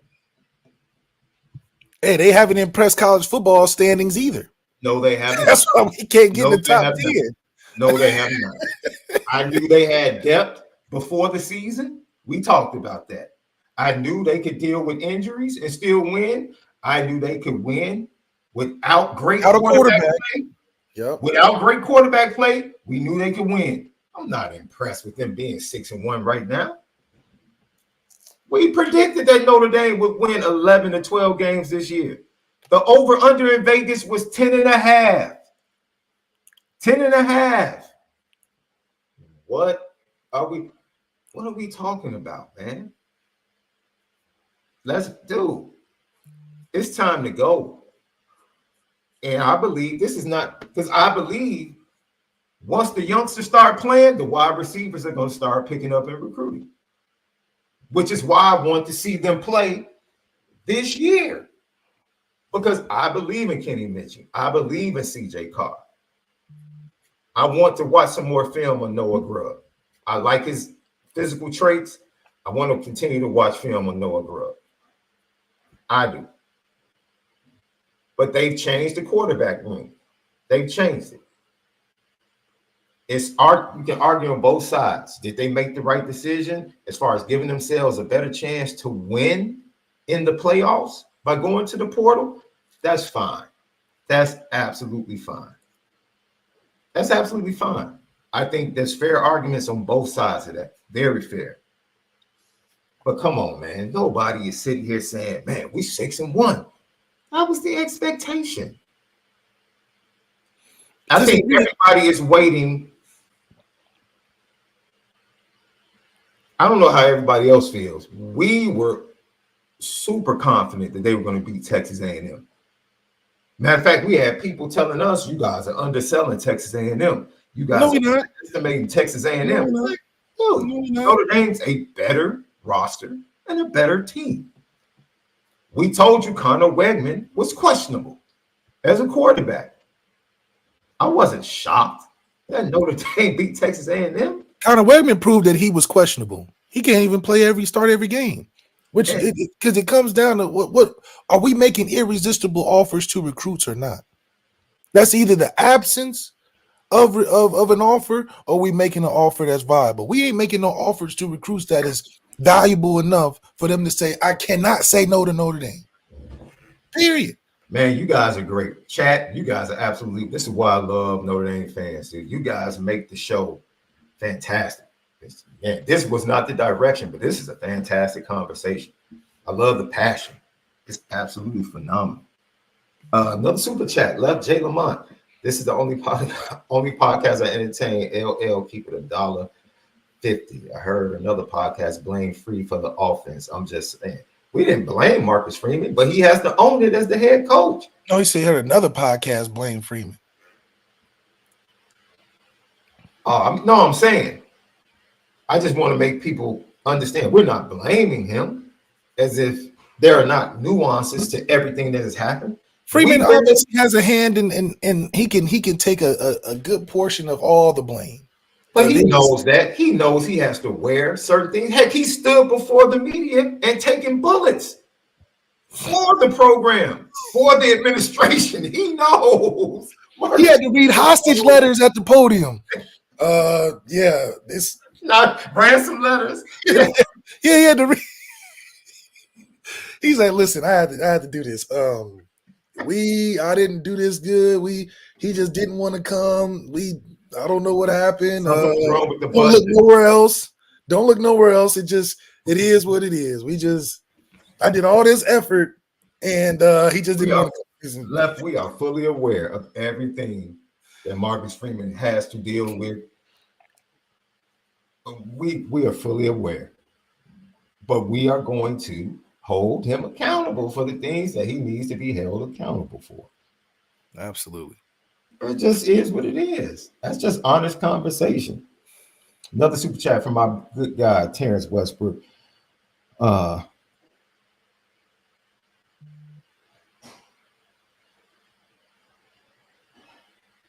guess Ty Hawkins is playing.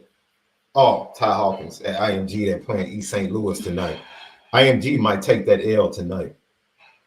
Coach Vic will be happy if he's watching. This East St. Louis squad, no left. This one, East St. Playing Jaden Wade, number 127 quarterback, a guy we need to be recruiting. He's not playing though. That's the problem. See that?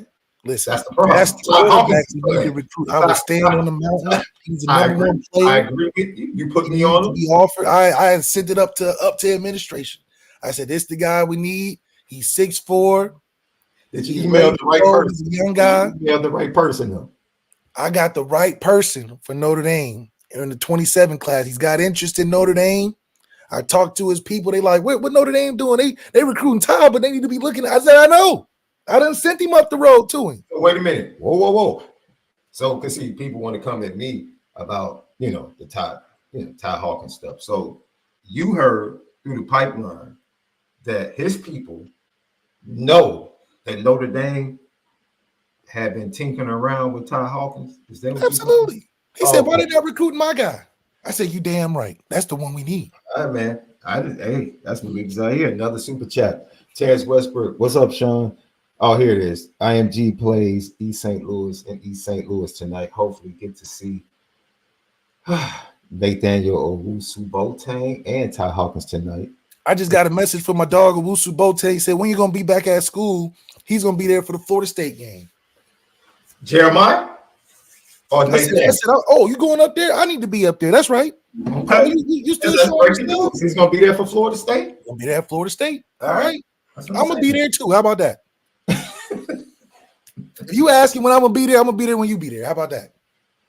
Because we need that recruit too. But no, real talk, this East St. Louis squad is you have a squad that's good every year, and then all of a sudden it's just like one of those special squads. Like, all right. They got to play the game. I believe it. They got to play the game, though. It's like IMG already lost, which is crazy, and they still top 10. It's like the year Mount Carmel basketball had Donovan McNabb at point guard with Antoine Walker at small forward. It's like okay, all right, I see what this is. Or when Simeon had Kendrick Nunn at shooting guard, Jabari Parker at small forward, and then the other kid that played for Dayton at center. It's like, yeah. Okay. I mean, it's one of those squads for East St. The way they beat Loyola early in the season, I've never seen a team embarrass Loyola. I've seen teams beat Loyola Academy, but embarrass them?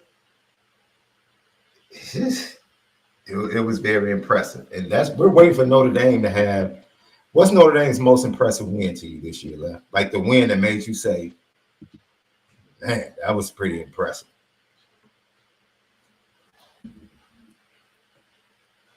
You're thinking too long. See, that's my point. You're thinking next one. The next one. What is it, Purdue? The next win. The next win is impressive.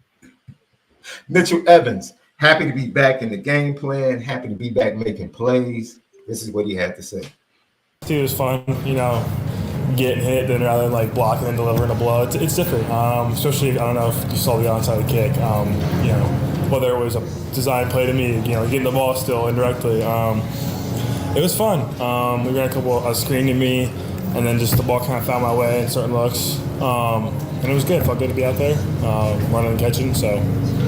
And then Denbrock likes to run that goal line RPO, and like 2 guys went with you this week. Allowed Riley to go in. I guess what makes that play so effective for you guys? I mean, there's 3 or 4 ways we can kind of go about that in that one play, whether how the defense stops it, or schemes against it. Riley has the power to kind of do whatever it needs to do to score. Whether hand the ball off to, I think it was JD was in there, or J Love, whatever. Hand the ball off to JD, pull it, read it, and if I'm not covered, throw it to me or run in. And obviously, I had 2 people on me, and he just walked in, so it's kind of cool. Just kind of old school option football. So these last 3 weeks, the offense has really kind of flashed and been able to put up a ton of points and move the ball really well. And what has sort of the last 3 weeks been like to be able to go out and do that? Yeah, I just think. From a tight end room, I feel like the last couple weeks we've had our best practices, which obviously if we have a good practice, we'll have a, you would think you'd have a better game. So it's been like that. So we felt more confident in our playing ability, especially as a whole offense now. Like our practice has been phenomenal. We feel like we just go out there and kind of just play football. Just we see the looks, we can recognize the looks, and we just go play football. So yeah. He's throwing sneak disses the whole time. He's like, well, I got it indirectly. I mean, shoot, he said the football found me. Really? He's subbing? Football finding you when you was the main target last year. Did you just accuse him of subbing? And he was subbing the whole. We gotta play it back because I don't think y'all picked up on what he was saying. He all the way is subbing the offense. Oh man, Mitchell Evans. Obviously, it was fun. Getting hit then rather than like blocking and delivering a blow. It's different, especially I don't know if you saw the onside kick. Whether it was a design play to me, getting the ball still indirectly. It was fun. We ran a couple screen to me, and then just the ball kind of found my way in certain looks, and it was good. It felt good to be out there, running and catching. So. And then Denbrock likes to run that goal line RPO, and like 2 guys went with you this week. Allowed Riley to go in. I guess what makes that play so effective for you guys? I mean, there's 3 or 4 ways we can kind of go about that in that one play, whether how the defense stops it, or schemes against it. Riley has the power to kind of do whatever it needs to do to score. Whether hand the ball off to, I think it was JD was in there, or J Love, whatever. Hand the ball off to JD, pull it, read it, and if I'm not covered, throw it to me or run in. And obviously, I had 2 people on me, and he just walked in, so it's kind of cool. Just kind of old school option football. So these last 3 weeks, the offense has really kind of flashed and been able to put up a ton of points and move the ball really well. And what has sort of the last 3 weeks been like to be able to go out and do that? Yeah, I just think. From a tight end room, I feel like the last couple weeks we've had our best practices, which obviously if we have a good practice, we'll have a, you would think you'd have a better game. So it's been like that. So we felt more confident in our playing ability, especially as a whole offense now. Like our practice has been phenomenal. We feel like we just go out there and kind of just play football. Just we see the looks, we can recognize the looks, and we just go play football. So yeah.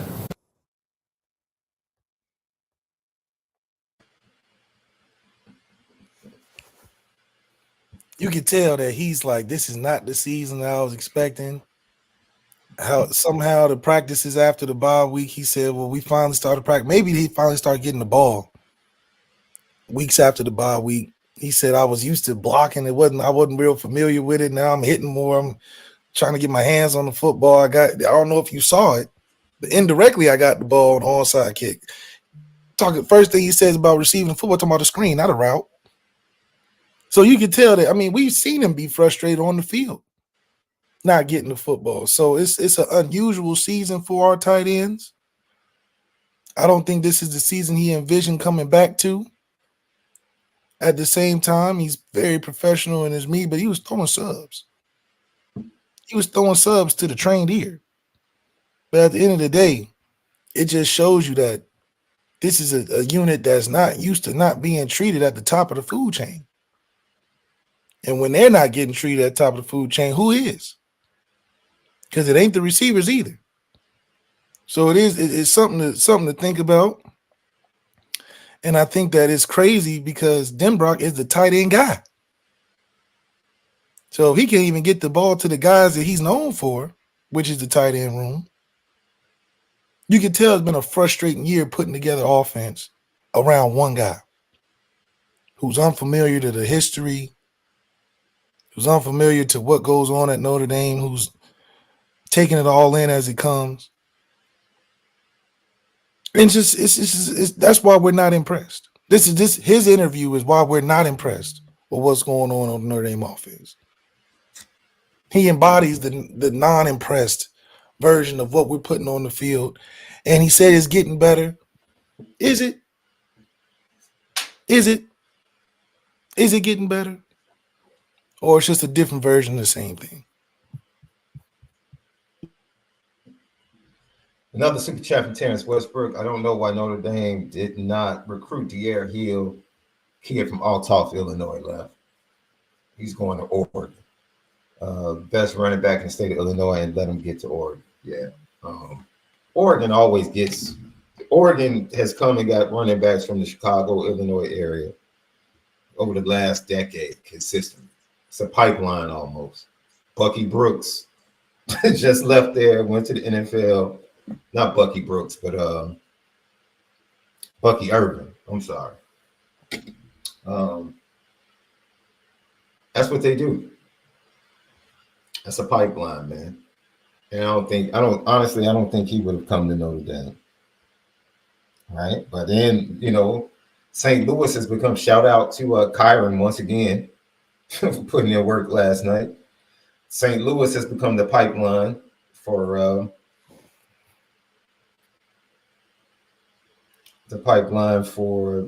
Notre Dame in the running back room. So they have another St. Louis area kid, another Missouri kid coming. So another running back might be on the menu in the recruiting class as well. This Florida State weekend is going to be huge, boy. It's going to be a lot of big-time recruits. Their names haven't been made public yet. You might have a big-time defensive lineman. You might have big-time running back, big-time wide receivers. Florida State weekend, the game might not be that exciting, but from a recruiting standpoint, that weekend is going to end up being one of the most important leading into National Signing Day possible.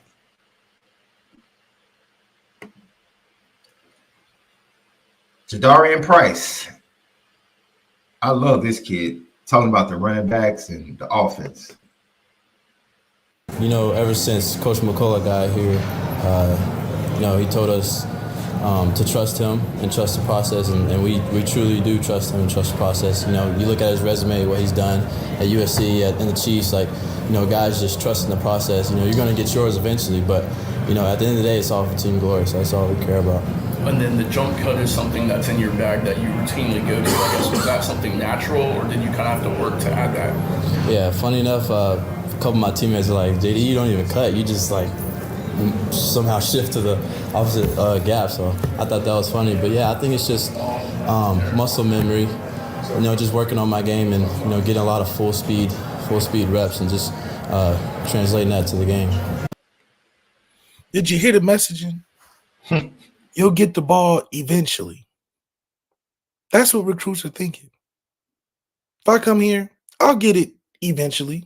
Not featured, not a concerted effort to get the ball to me. I'll get it eventually. And that's why that's a different messaging than what's on defense. On defense is, I know I'm going to get my shot when I get in. I'm confident I'm going there making a play. I'm talking about scheme. They had a drive concept. He got rubbed. I'm on it. He overthrew it. I was there, right time, right play. We believe in Jadarian. But there's got to be a theme to the offense that everybody can speak to.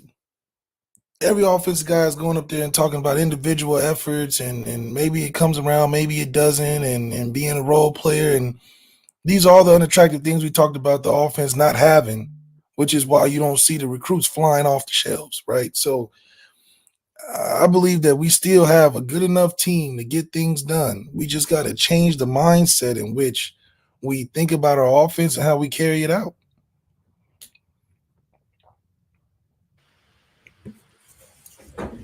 Please answer this, because once again, I'll let you do this as an OC, love.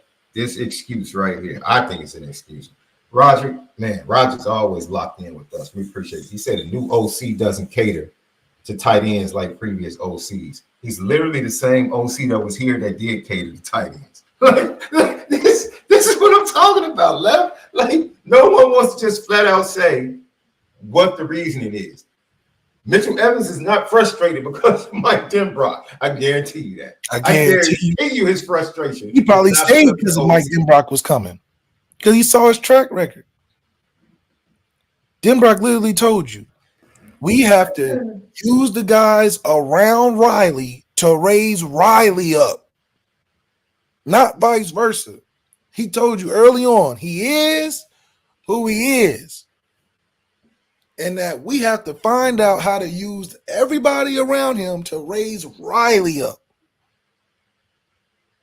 So it ain't about the OC not wanting to go to the tight ends. He said, well, right now we have to cater to our quarterback. And if you ain't helping the quarterback,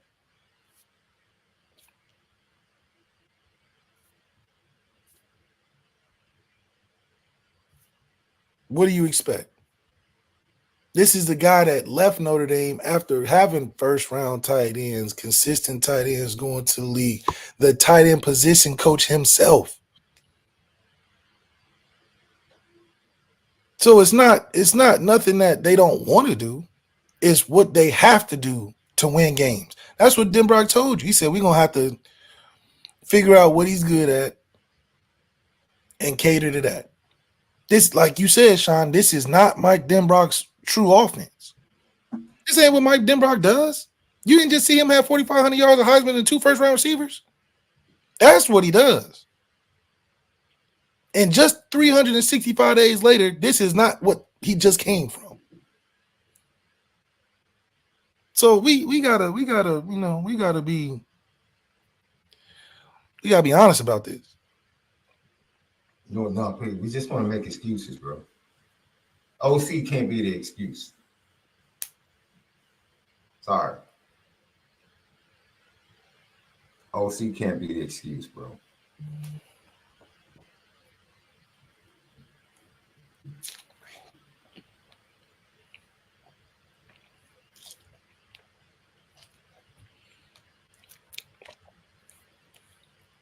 My man literally said Mike Denbrock offense doesn't highlight the tight end.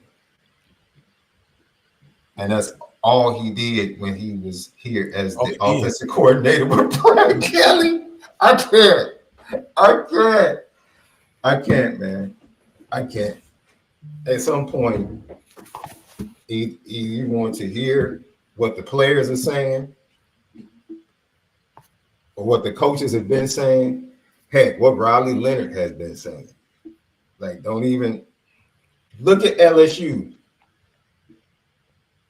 When LSU, watch this, love. Watch this. With all of the great wide receivers that come through LSU, when they beat Alabama at LSU and decided to go for 2 with Jaden Daniels, who did they call to play for, love? Who did they call to play for? The most important play in the game. Who did they call to play for? Who was the go-to play for? That tight end, baby. The tight end. Thank you, ladies and gentlemen. Lucky Lefty Podcast. Come on, man. Stop. We get to a point now where it's becoming comical, bro. It's becoming comical now. Like, now we're just trying to make up excuses instead of just flat out saying, oh, this person isn't getting the job done. They had to shape everything. You really think Mitchell Evans is frustrated because Mike Denbrock, who has tight ends at Notre Dame that have put up numbers under his calling, under his offense, Mitchell Evans is frustrated with the OC, or is he frustrated with the quarterback play? Let's be honest. Who do you think he's really frustrated with?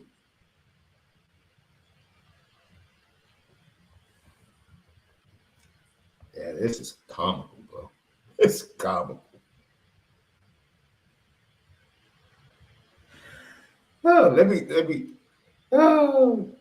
His offense has not changed.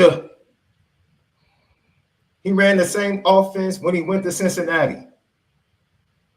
Cincinnati literally put 2 tight ends in the NFL with Mike Denbrock. The Mason kid, the Taylor kid, he's going to the NFL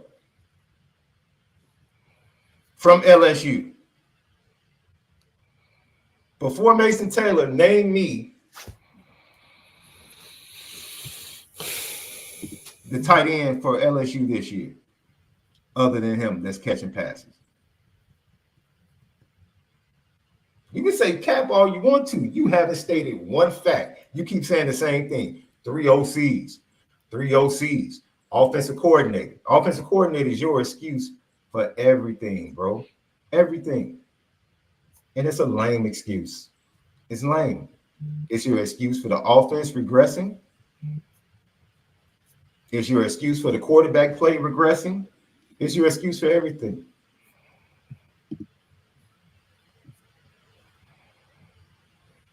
It's an excuse. It's not facts.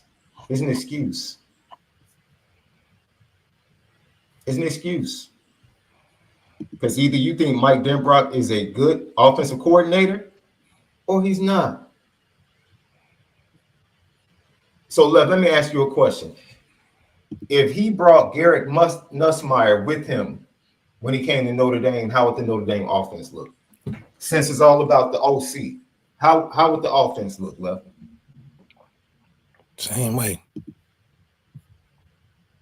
I just think at the end of the day, it's just it's amazing. It's amazing, man. People are just scared to flat out say this guy is not getting the job done. This player is not getting the job done. We want to blame the OC, want to blame everybody else. Oh, Mitchell Evans, the OC doesn't have the tight end number one. Well, what are we talking about, man? What are we talking about? Mike Denbrock is known for fitting the offense to his best players, period. That's what he's done at every stop, everywhere he's gone. He has shaped his offense based upon his talent. Everybody, when he got hired, wrote articles. Every publication wrote articles about that. Everybody left. Everybody in podcast land that talks about Notre Dame said the same thing. He shapes his offense based upon the players. He has literally had to shape his offense based upon the talent of his quarterback. And that has impacted the wide receivers and has impacted the tight ends. Those are facts. Those are facts. It's not a new system. It's what he has had to do because he came to realize, Jason Garrett said it on the broadcast. He said it to the media. We have come to find out. We didn't know, but we've come to find out that he is who he is. Those are facts. Those are the words of your offensive coordinator. If you choose to ignore that, we don't know what else to tell you. The quarterback is who he is. And it has limited the offensive production of the tight end and the wide receiver.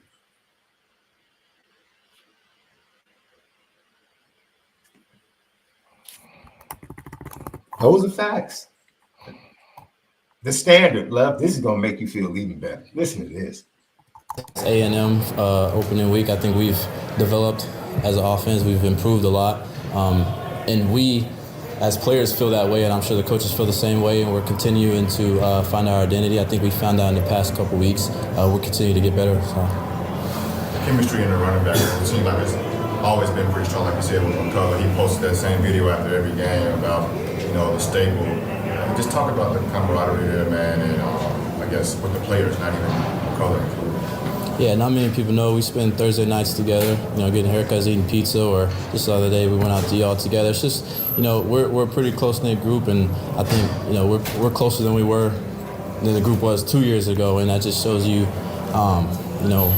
the character of our running back room and how Coach McCullough is, and just it goes down to us, and we just want to be better every day. Obviously, I'm sure you want to improve in every aspect of your game as you continue to go along. But what is one thing that you like? Hey, this is my short-term goal right here that I want to improve in this area specifically. Since fall camp, I've been, my personal goal has been getting the dirty, gritty yards, and I think I've continued to do that. Just the tough yards. I think as a running back group overall, I think we're top in the country for yards after contact, and we're going to continue to do that. And I think even myself, I'm up there too, yards after contact, and I think that's a good testament to the way I practice and the way we practice, because that's the standard.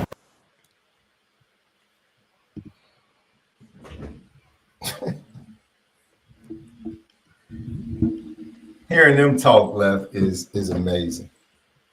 Hearing them talk definitely is amazing, man. And it's one of those things where we can tell through how they talk where the team fire and the team passion is coming from, where the inspiration is, and we want that to be infectious throughout the whole group. And once that whole group talks like this group, I think we'll see that change and what we're looking for offensively to just be more effective and more of the attractive option. We just don't appear as the attractive option for recruits because of what we see on the field and how the guys talk about the offense themselves. I always hear the offense talking about some better way of practicing. I don't hear that from the defense. When's the last time a defensive player has went in there and talked about practicing better? The only time I hear about practicing better or using practice to do this and do that is offense. You talk to defense, they said, I'm ready for my job. I'm talking about in-game. I'm seeing the adjustments. We're working on the first 15 plays. I saw this on the field, this and that, and we adjusted and got better. You hear offense, practice better, practice better, practice better. We got to do this in practice. We got to do this. Bad beat, bad feet, bad all that stuff in practice. We got to improve in practice. Defense don't talk about improving in practice. Defense said we step into the challenge. Adjusting in the game. We making plays. I'm trusting myself. I see good players all around me. I want to make a play too. You talk about offense, it's a practice thing. If we practice better, we get the ball more. What are we talking about?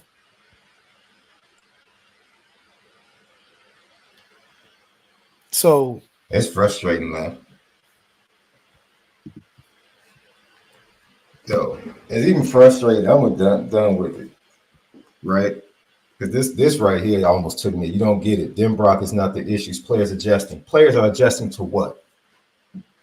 Once again, are you not listening to what Mike Denbrock has said? Malik just brought it up. They have literally what they thought they were going to be able to run in the spring and the fall. They had to change in the regular season because of the quarterback. The quarterback. Everybody in the building has had to adjust to the quarterback. It has zero to do with Mike Denbrock. Mike Denbrock knows what he wants to do, what his offense. They have never put in the system. The system they were trying to put in, Riley missed the entire spring. He missed it. So whatever the system was, they couldn't install it because he wasn't there. And then they came to the regular season and couldn't run what they ran in the fall because he wasn't good at it. So during the regular season, Mike Denbrock said we had to find a way to help him play better.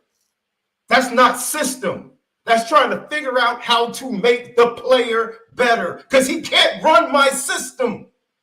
You don't get it. Mike Denbrock has been very clear. The players have been very clear. What's happening? You're the only one that doesn't get it.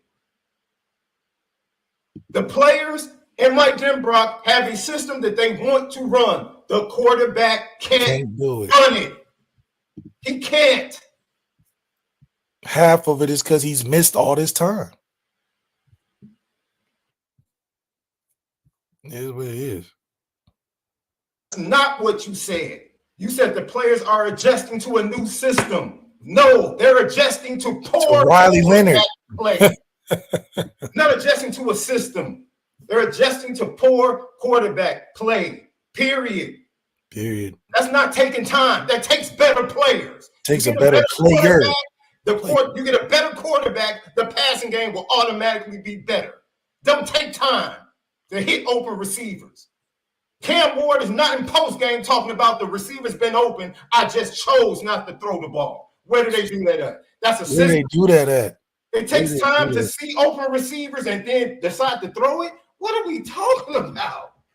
Your quarterback literally said the receivers have been open all year. Oh, and when I underthrow it, they still make plays. And I just decided not to throw it. What? That's a system? Man, stop. And then he laughed about it like it was a joke or something. Like Stop. And literally last year, you can't use the OC because Jared Parker literally said, we're still going to run Tommy Rees' system. He literally said that in his first press conference. So the system didn't change last year. They were literally running the same system that they ran the year before. That was the biggest issue people had with Notre Dame, that they didn't change the system for Sam Hartman. They ran the same offense. So you talk about facts, you need to get your facts straight. The fact of the matter is the offense that Mike Denbrock was installing in the spring, the starting core. Did he not just say that last week, 2 weeks ago? Riley missed time. He finally admitted Riley missed 15 practices in the spring, and it really set things back. He finally admitted it. The system we wanted to install, we couldn't. And we came into fall camp with a quarterback competition. He only got 30% of the snaps. We went to the regular season thinking we could do certain things, and found out in the middle of the season or at the beginning of the season, we're going to have to make adjustments to fit him, to allow him to play with confidence. This is not Shaun talking, not Malik talking. This is the offensive coordinator telling you what he's had to do, knowing what he wants to do, knowing the talent he has at wide receiver, but he doesn't have the guy at quarterback that can facilitate it. Mitchell Evans knows we got dudes at wide receiver. Mitchell Evans knows. Heck, I've been catching balls down the seam from Tyler Buckner, Sam Hartman, and all types of quarterbacks. Why all of a sudden can I get passes down the seam? Why? What did you tell people before the season? Where do balls get thrown by Riley Leonard, Left? Where is he throwing the ball? You watched all his tape in the outside, down the side. He's not throwing the ball over the middle, down the seams. He's not consistently. He's not doing it. It's not a problem with the offense. It's a problem with the quarterback not being able to make certain throws. Period. Consistently. Because I'm not going to sit here because somebody will point out where you hit this person over the middle in this game, and then you hit that person over the middle. You threw the ball. You're talking about 1 to 2 balls a game. Yeah. Because if you can point to 1 or 2 times, that ain't enough. No. Consistently, he's going to throw the ball to the outside. Those are his strengths. That's not a system. That's a player. Players make systems, bro. Players make systems. Once again, you get a better quarterback in here, passing game automatically changes. Period. Automatically changes. That's not system. They're not adjusting to a system. They're literally running what they have to run. It doesn't matter if they run routes. You have a quarterback that has admitted, I see the open receivers and I just decide not to throw it. So now you got wide open receivers and tight ends and no one's throwing them the ball. That's not a system. That's a player. You think Mitchell Evans has not run routes down the field this year and been open? He has. He has. Unfortunately, the quarterback's not throwing the ball, per his words. Has nothing to do with adjusting to a system. Your quarterback can't hit open receivers consistently. Can't do it. He's a one-read quarterback. That's not the system. That's the quarterback. You have a one-read quarterback. It's not the system. It's the quarterback. Go ahead, Lef. Predictions for the game. Put your predictions in the chat. Sheesh.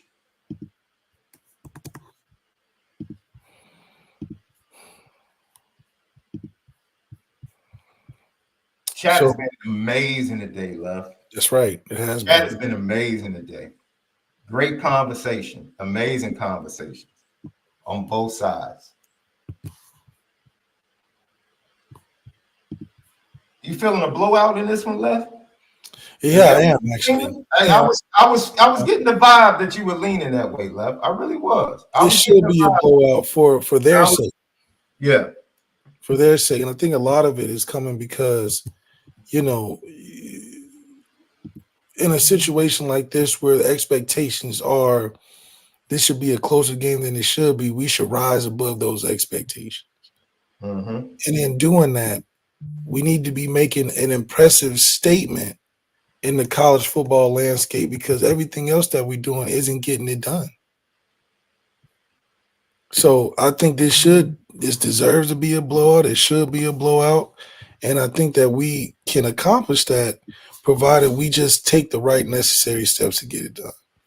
And this is a game where Marcus Freeman and everything that he's equipped to be in year 3 can use this as an advantage to beat a team that has all the momentum. And so it shouldn't be a close game. This should be something to where Marcus Freeman is licking his chops and saying, finally, we have something to prove and we have a stage to prove it on. And this is exactly what we should be doing. And I think this is a good opportunity for everybody included. We talked about Riley. We talked about that this is more offensive than a defensive game that most people want to talk about. And I think we can go get it done, man. And I'm excited to see it happen. So I do think this is a blowout opportunity. And I think it's one of this a similar score to how we've had the last couple of weeks. Okay. Well, I was going to say, I need to see, before I give my score left, I need to see complimentary football, man. I think I know, without points, I think I know what I'm going to get from the defense. I don't know what I'm going to get from the offense. I don't know.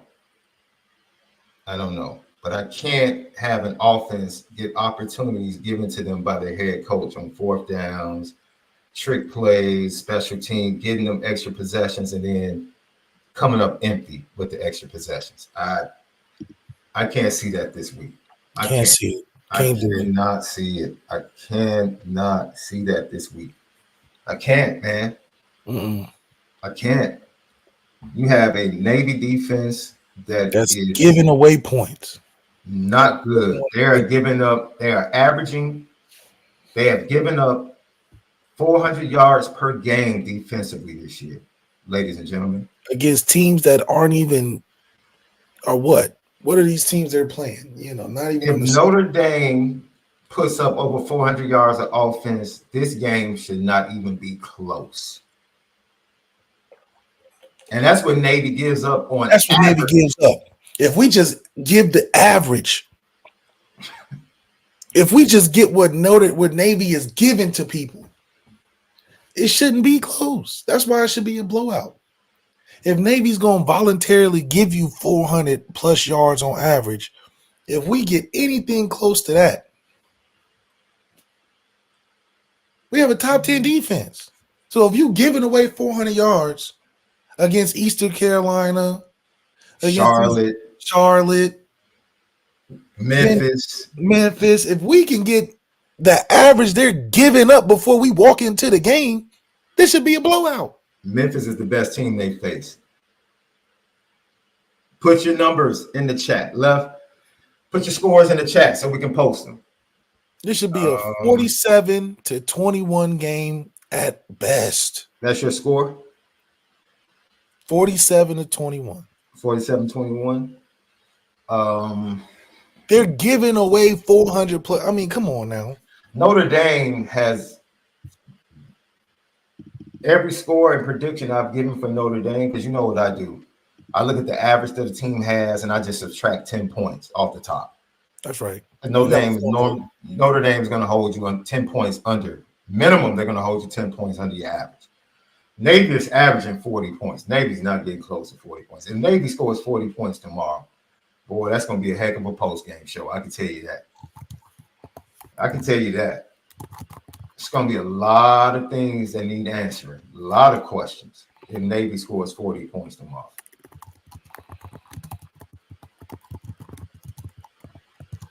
I just don't trust the offense, Left.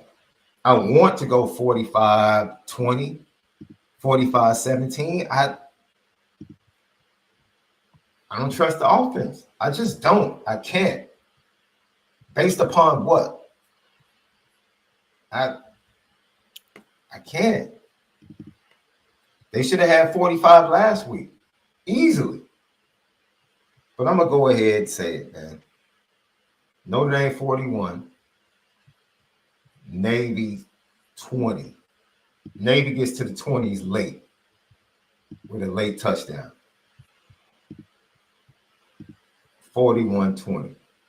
Notre Dame. 3 touchdowns. They cover. Paulo. 21-17, Eric Fisher. If Notre Dame, even if Notre Dame wins 21-17, it's a loss. 21 against a team that gives up 400 yards a game. Paulo 27, 44, 13. Because it's Notre like how do you not score over 40 points with a team that's giving you 400 yards and they haven't even seen a good offense yet? P-Dub 38-24 Notre Dame.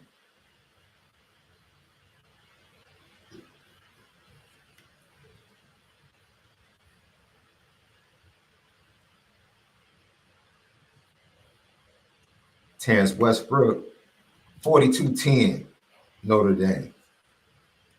Man, you know what? If they hold Navy to 10 points, well, the defense doesn't need to do anything to impress me. I'm already impressed. Defense got to be defense. The offense scoring over 40 is the impressive feat in this game. I would agree with that. They don't need to do nothing outside of what they already do. Offense needs to play on an efficient level to impress the fan base, college football landscape, themselves. And that 40-plus points means everybody's getting involved.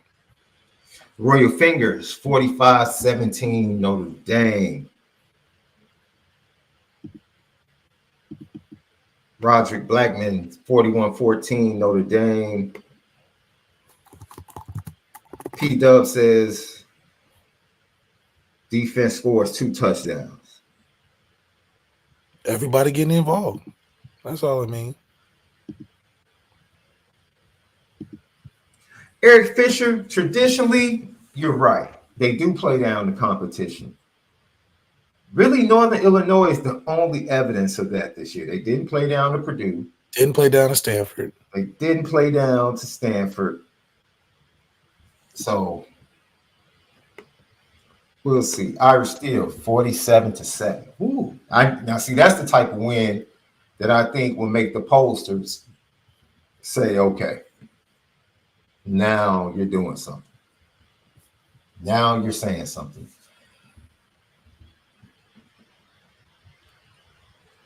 Ishimwe, I'll just do the last name. Thank you on LinkedIn for joining us. 42-28 Notre Dame.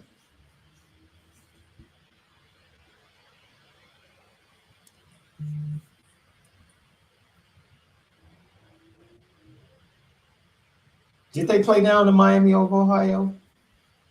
I don't think they played down. I think they just didn't play good. I mean, they still blew them out, didn't they?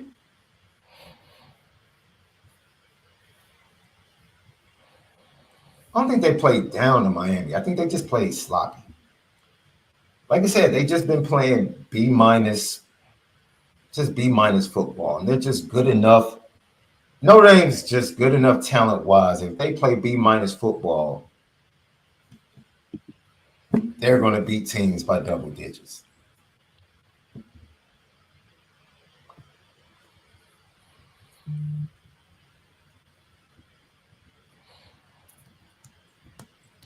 All right, man. That's a great show today, love. Great show today. Thank you, everybody, for the GTV questions, super chats. Illinois, Oregon, left. Who you got? I got Oregon, but I think it's closer than what people would expect. Okay. Got a 24-38 game. All right. You showing my boys some love. Okay. I appreciate that. I think they're going to ride high off that Michigan win and go in there and compete. I just trust Brett Bielema in big games that he's just not going to completely flop. I think he believes in the team he's got. Oregon's going to do what Oregon does, and I think they got a lot of speed, and Dylan Gabriel's, trying to get into that Heisman conversation, so this is a big game for them too.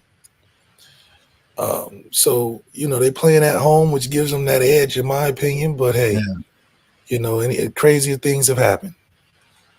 All right, left Missouri. I already know who you're pulling for because you want the bet. You want to win the bet. Missouri, Alabama. I already know who you're pulling for. Not with Drew Pine starting, so maybe they missed this week, and I'll focus on next week. But geez, Louise, how many games? Let me see the rest of their schedule. Who else? Wait a minute, the fighting Drew Pines, baby. You're not gonna believe in Drew Pine to pull off. He looked like versus Auburn. No way. He ain't doing that. Let me see. Alabama. Shout out to Chris McDuffie. He said Illinois. They ain't losing 3 in a row. Let's put it like that. I'm taking the LSU game the week after, and then they need to lose Auburn, Oklahoma game. I think they'll lose. First of all, Oklahoma's awful. They're not losing to Oklahoma. Oklahoma's awful. Yes. Told you, slim pickings, bro. So LSU can beat them, and Auburn can get them because it's a rivalry. That's 4. That's still 4 losses. I told you. I tried to warn you, left. All I need is 4. That's all I need. It's only 4 losses on the schedule left. I tried to tell you that early. At most, it's only 4 losses. The Georgia game is what saved you. That's what saved you because they Hey. The Georgia game is what saved you because I knew $5 foot. I knew 5 was too. $5 foot. No.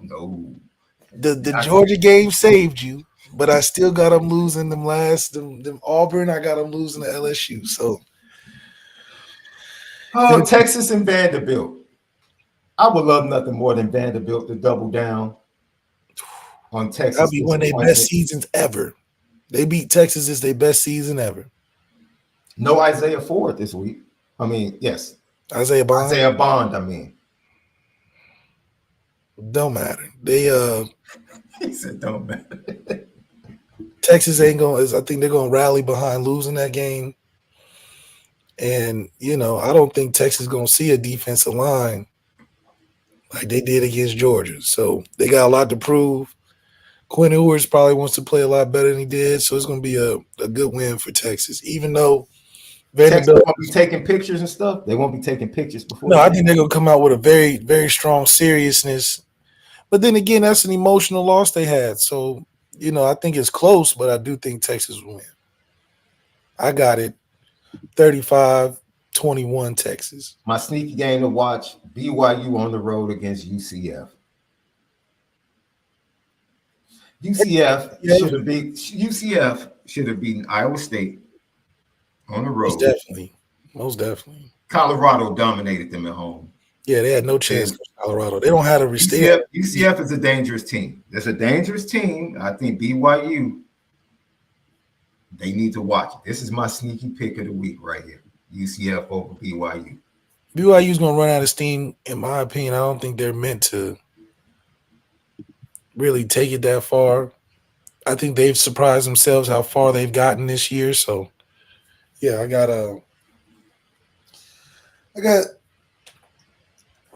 I got UCF over BYU. I got them in a. They score points now, so I got them 28-21. I think it'll be closer. And the big one, prime time. I'm going to have my eyes on this one. College Station. Your former coach leads his LSU Tigers, in my opinion, into a hornet's nest, bro. I'm going to be honest. The way Texas A&M is playing right now, they always play LSU. It's like 70-80. You know, they always have crazy games. Brian Kelly in big games. He's won some. He's lost some. He's beat an Alabama team when they was at the top of the hill. He's beat some teams he wasn't expected to, but he's lost a lot of games too.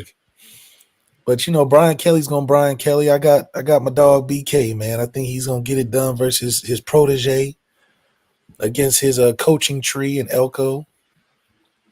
And we'll see how it goes. Lucky Lefty Podcast. Thank you to everyone that joined us. The early start tomorrow. Don't forget, early start tomorrow, 11 a.m. kickoff over on ABC.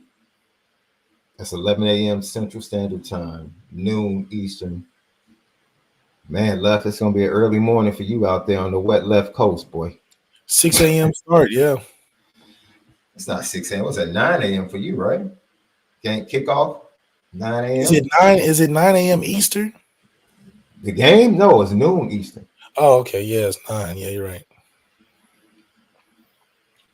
Oh, you're gonna be eating some crunch berries watching the game, bro. No, I got Wingstop might not even be open. I gotta coach my young team. You know, last game of the regular season. You know, You'll be calling plays with your phone watching. Yeah, basically, we playing a really good team. I don't know if we're gonna win this one, but it's about the kids, man. We trying to finish the season strong, get ready for the playoffs.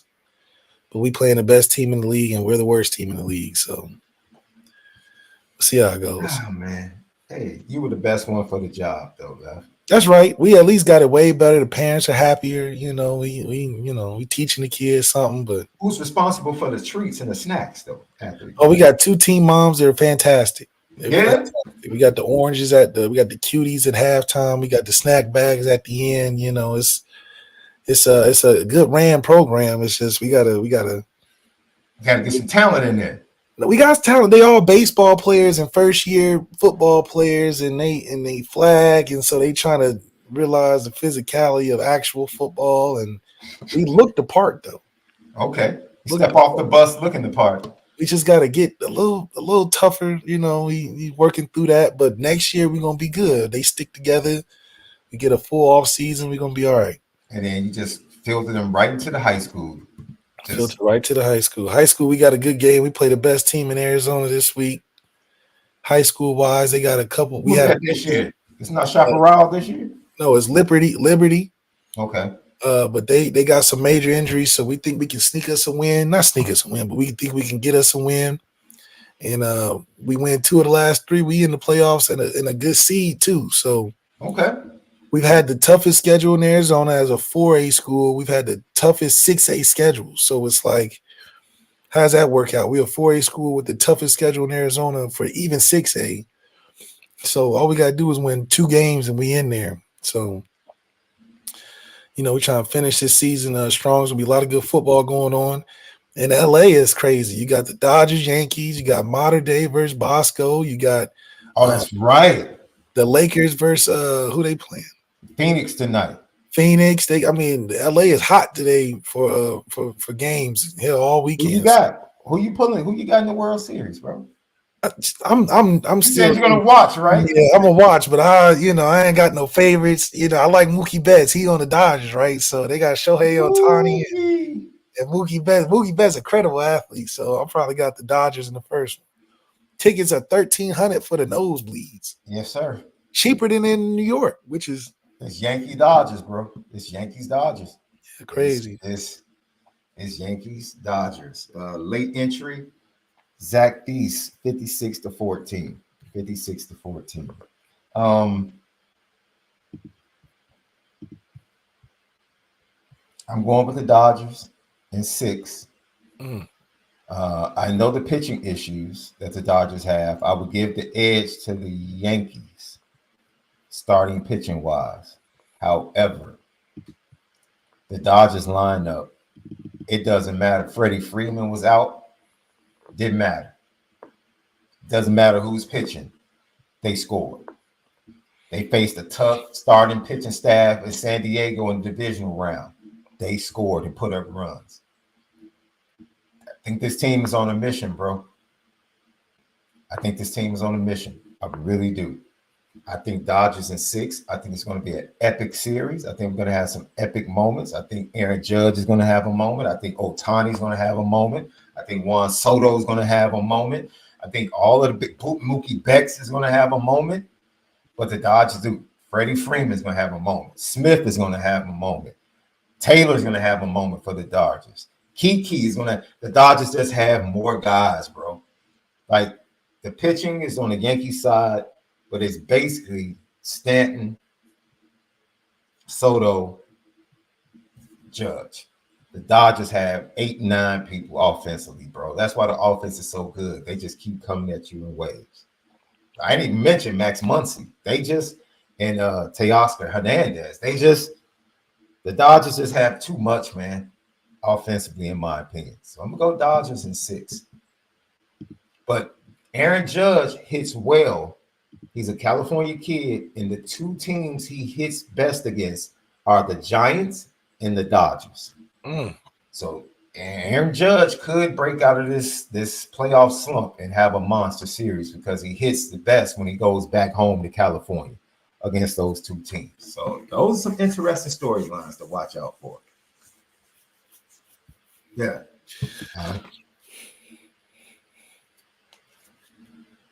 All right, Left, man. Great show. Everybody tap in. Follow on YouTube, patreon.com/Lucky Lefty Network. Apple Podcast, Spotify, CFB Nation. And then TikTok, Twitter, X, and Instagram at Lucky Lefty Pod. For Left, I'm SD2 Mics. The 3 keys will be up on TikTok, Instagram for you. And also on Twitter, X. You can catch those and catch the replay. We'll have the replay tomorrow morning of the 3 keys right here on YouTube. So for Left, SD2 Mics, have a great weekend, man. Continue to be blessed and eternal favor upon all of you guys. But most of all, you have to make sure that you continue to spin it different. See you guys Monday.